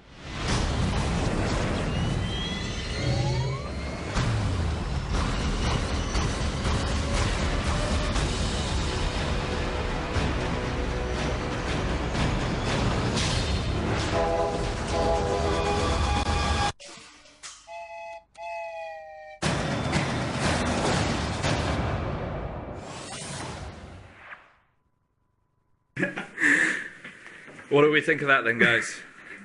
Yeah, that's good. Yeah.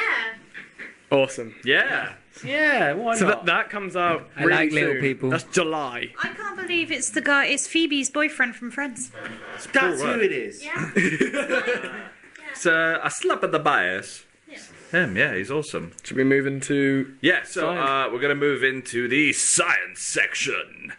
Okay, so for anyone at home who's never watched before, and for you guys in the studio, who I assume have watched before, of course you do, you support us, don't you?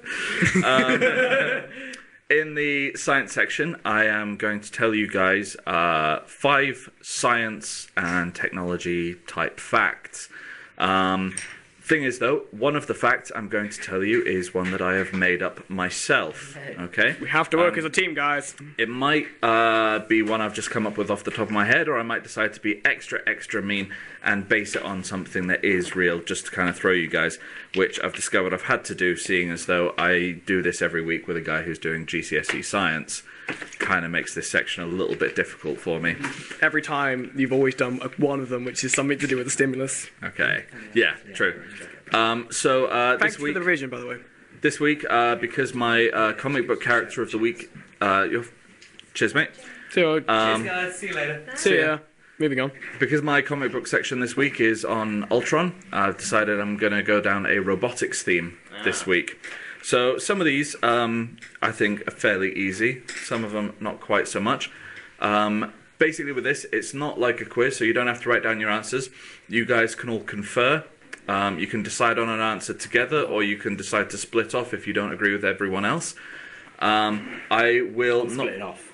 I don't care what you say. We haven't started yet. We haven't even got the first one yet. There are no clues other than the fact that I give you, so everything else has to come from your own knowledge of the world, and in this case, robotics. So let's go straight in with the first one. So, first one.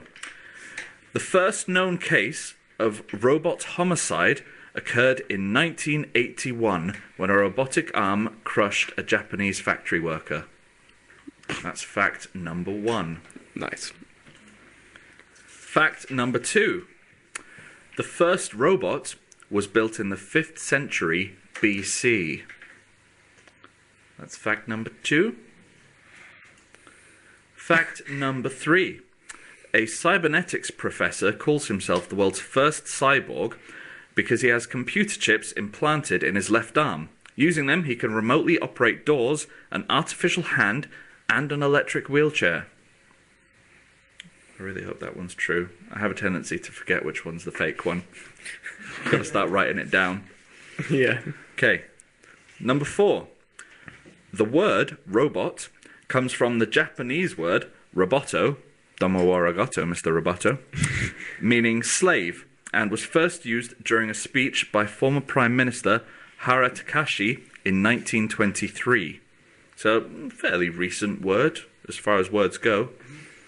And the final fact, the Mars rover Curiosity was named by a 6th grader. So, I'll go through them quickly again. The first known case of robot homicide occurred in 1981 when a robotic arm crushed a Japanese factory worker. Glad I turned around for the picture. The first robot was created in the 5th century BC. A cybernetics professor refers to himself as the world's first cyborg because he's got some microchips in his left arm that allow him to operate doors, an artificial hand, and an electric wheelchair. I'm assuming they're electric doors he's operating. That he's not just like using the force to open wooden doors. That'd be cool. The word robot comes from the Japanese word roboto, meaning slave, and it was first used during a speech by former Prime Minister Hara Takashi in 1923. And finally, the Mars rover Curiosity was named by a 6th grader. All right, confer. let's do this. So, if you'd like me to repeat any of them, can we ask you any questions or not? No. I'm not really meant to give clues, so if you ask me a question and I think, yeah, I can give that away, I'll give that away. But I'll probably just say one no. that's the robot that was from 5th BC. Yeah. Is it made of electronics?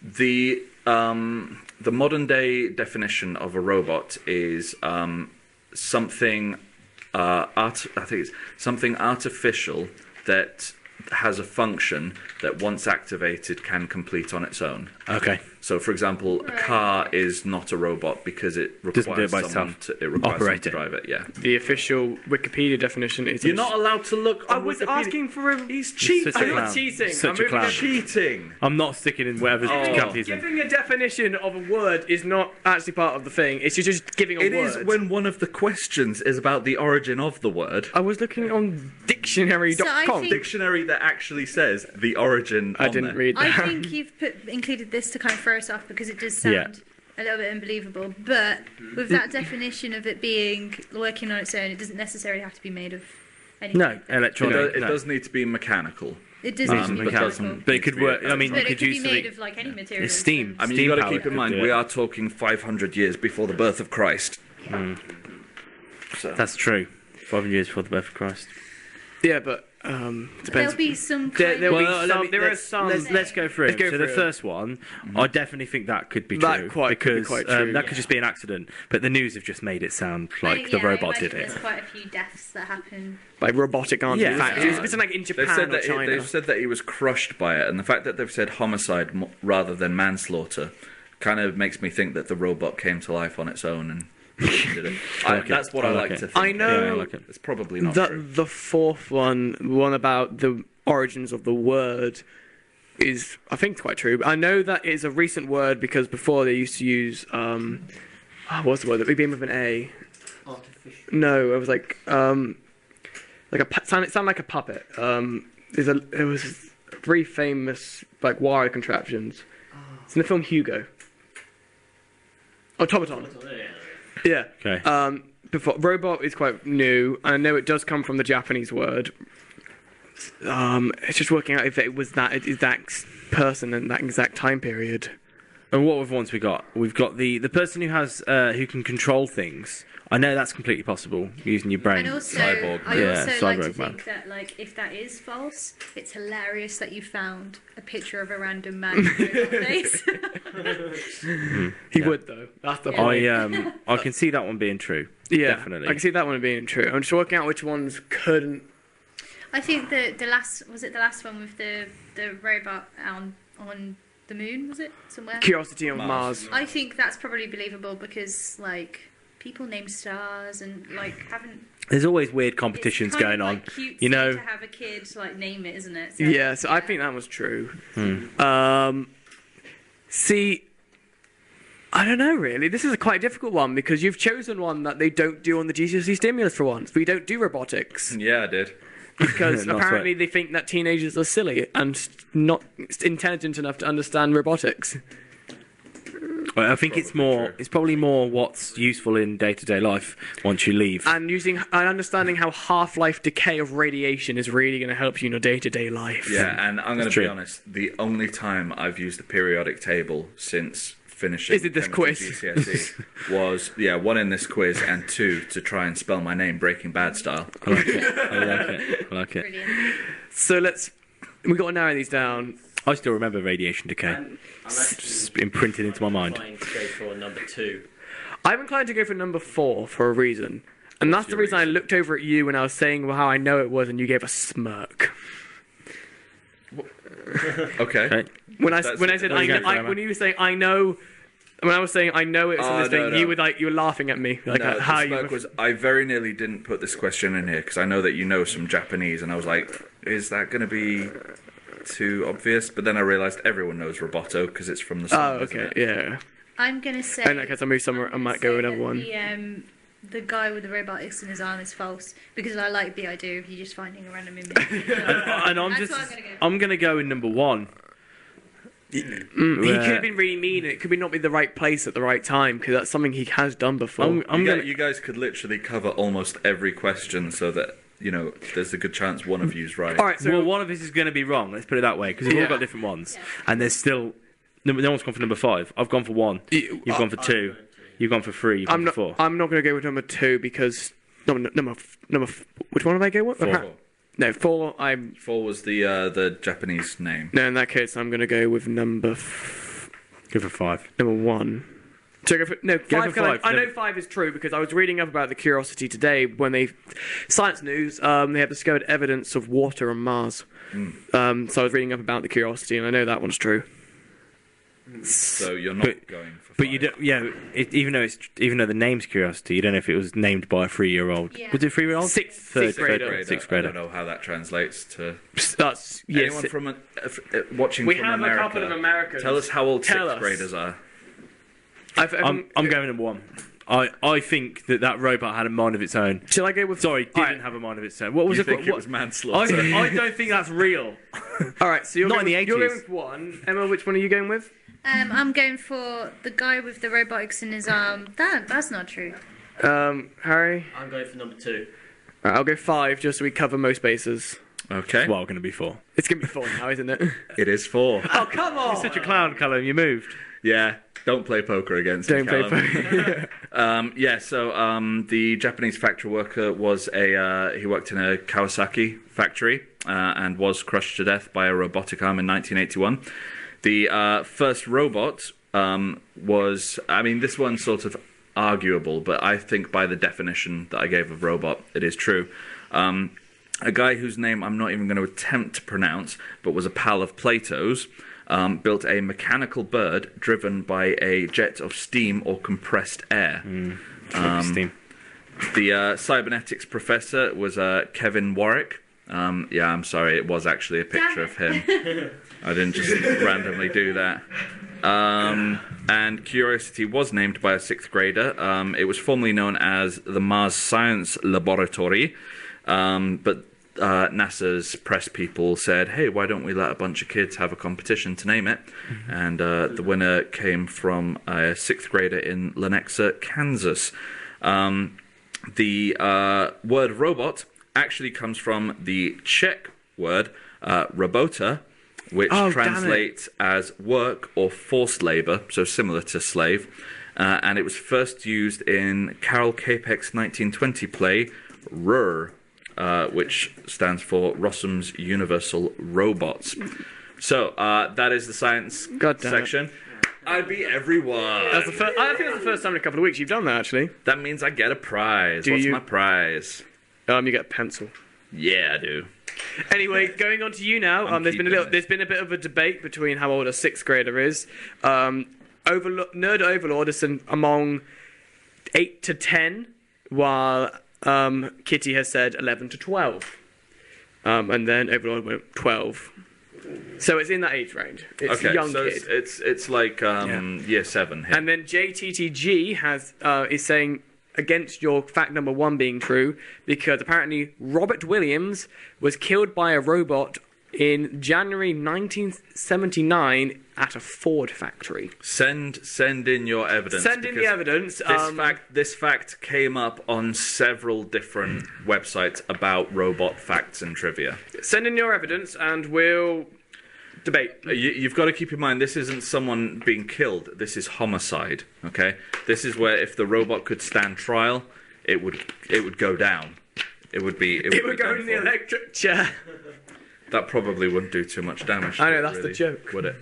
Moving on to the gaming section, because... we're going to play a quick song before we go into the gaming section, because it's very hot in here, and... But I want to talk about Hoopa.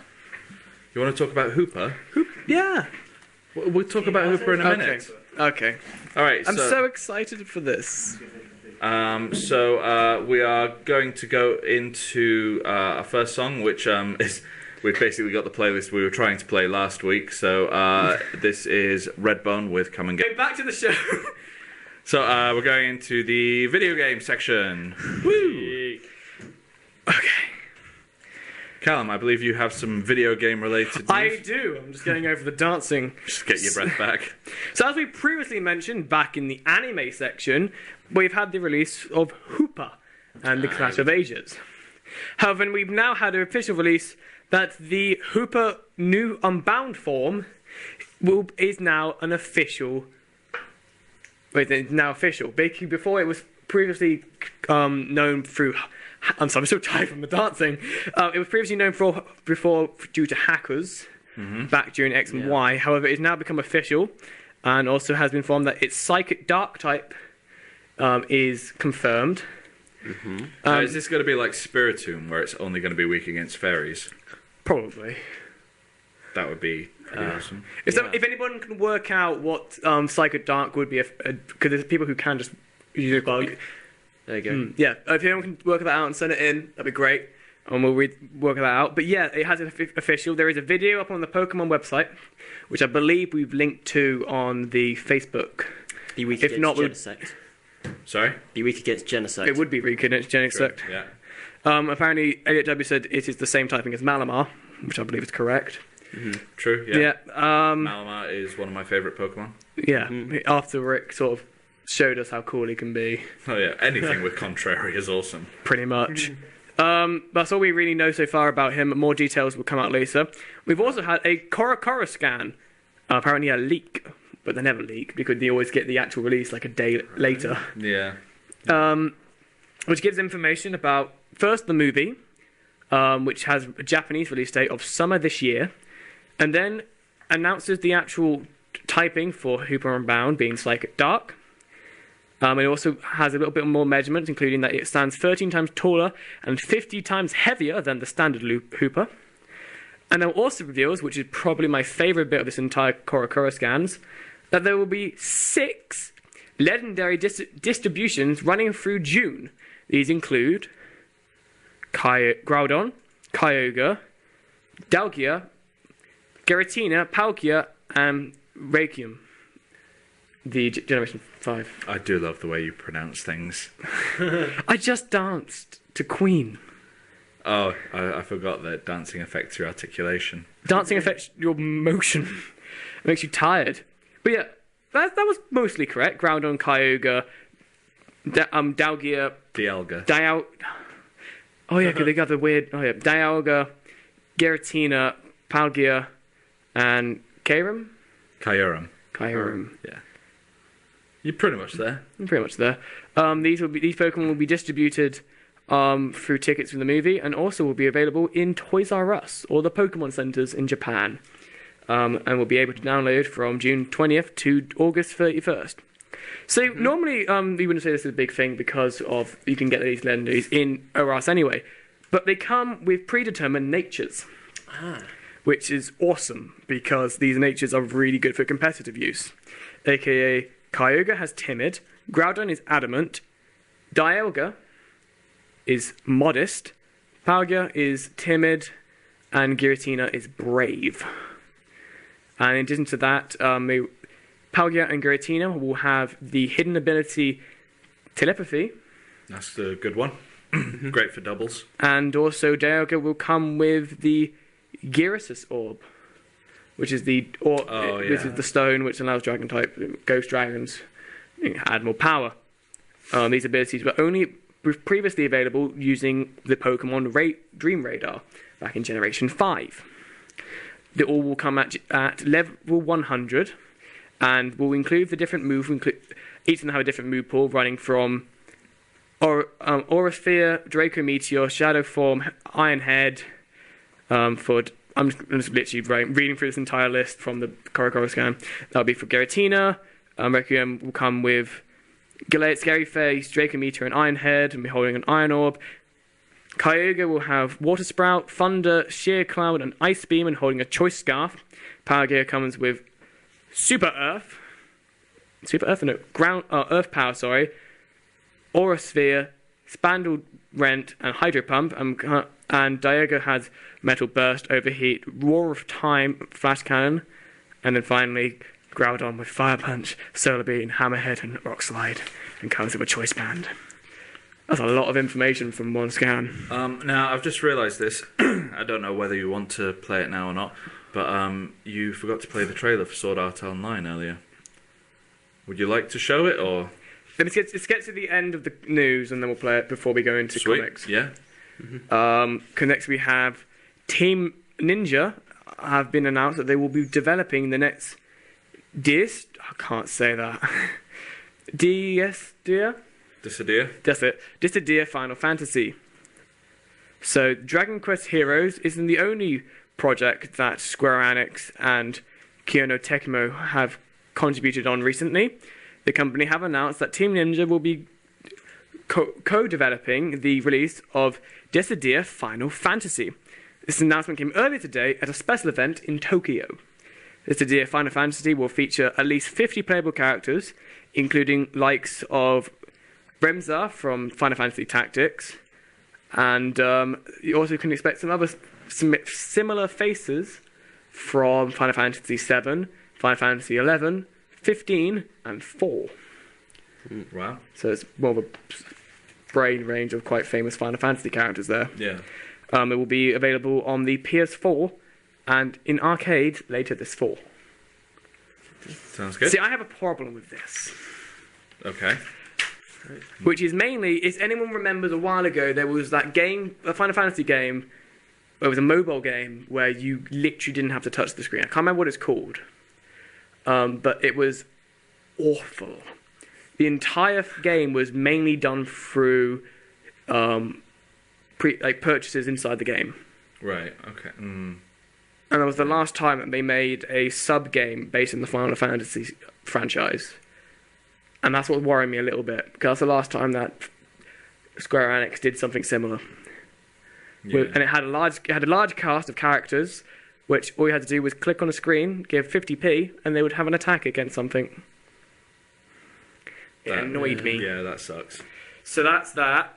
So moving on to... Well, we teased at this earlier in the show. Yes, I'm so excited for this. Next week, we are going to be doing something very different. The normal show will not be so normal. We won't be doing our usual sections or anything like that, because we are going to be playing Nerdemic the game, the RPG. So, is that the official name now? Nerdemic the game RPG. Nerdemic the game RPG Bantalad Manswag. That's the official title of it. I was thinking more of Nerdemic MMO RPG. That's it. That's it. Sorry.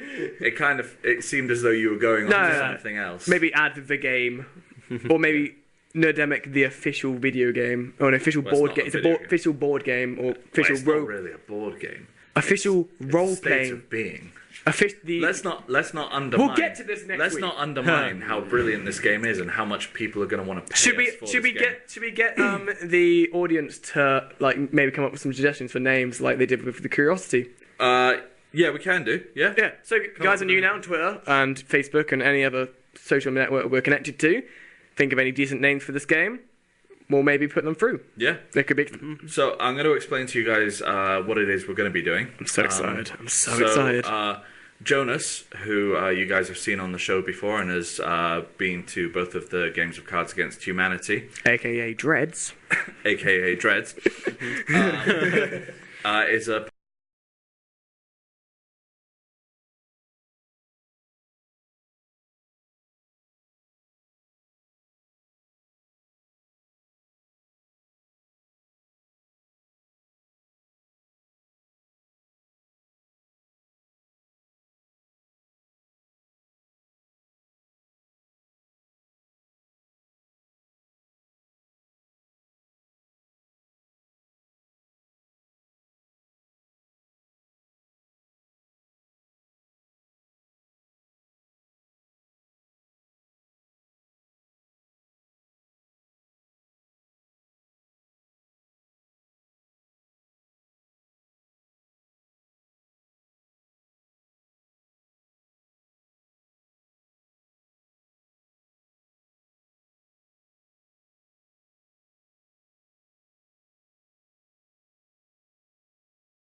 than Game of Thrones.